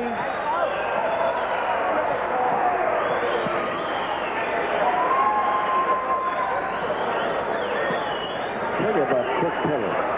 He was never a quitter. And every fight that I've ever seen him box, and that was many, many, he always gave the best. Dogged it. He's in there tonight with the world champion, with Tyson. They're throwing their best punches at each other. And yet you could see the respect that Tyson has for Quick Tillis, who now, as we've talked about, has become his chief sparring partner, and I can see why. That's the kind of a guy I'd like to have in a training camp if I had a fighter. Well, Tillis earned it when he fought Tyson. He went the distance. He went 10 rounds with him. He's one of only 4 men ever to do that. Not only that, took his best shots, Dan. He sat down once in the 4th round of that fight, but aside from that, hung in there and slugged it out pretty well with him. Of course, the popular tactic now when fighting Tyson is to grab and hold and smother and cover and try not to let him get off. I'm glad you brought that up, because everybody that fights Tyson, they all have the same script writer. I saw something about Tyson that I think I can lick him. He does this, he does that. He was never in with anybody like, and you hear the same thing for every fight. Tyson exploding out of that clinch with a couple of good shots to Tillis' body. So what I like about this, again, I keep repeating, they're in there really putting it on.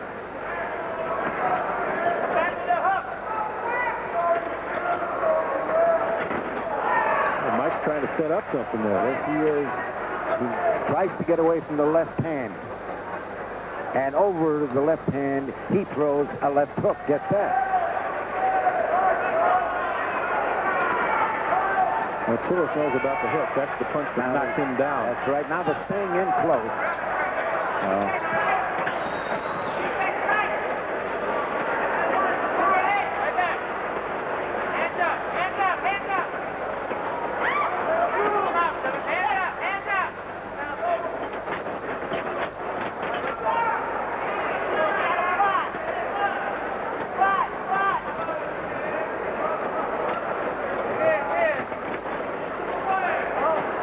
Was an awfully great prospect when he was boxing here in Chicago.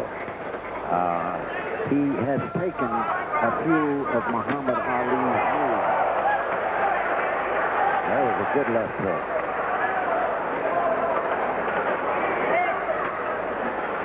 That's a shot that with lighter gloves and no headgear. Well, then you know what you're running into.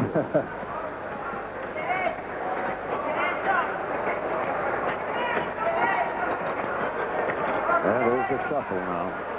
Final half minute of this exhibition.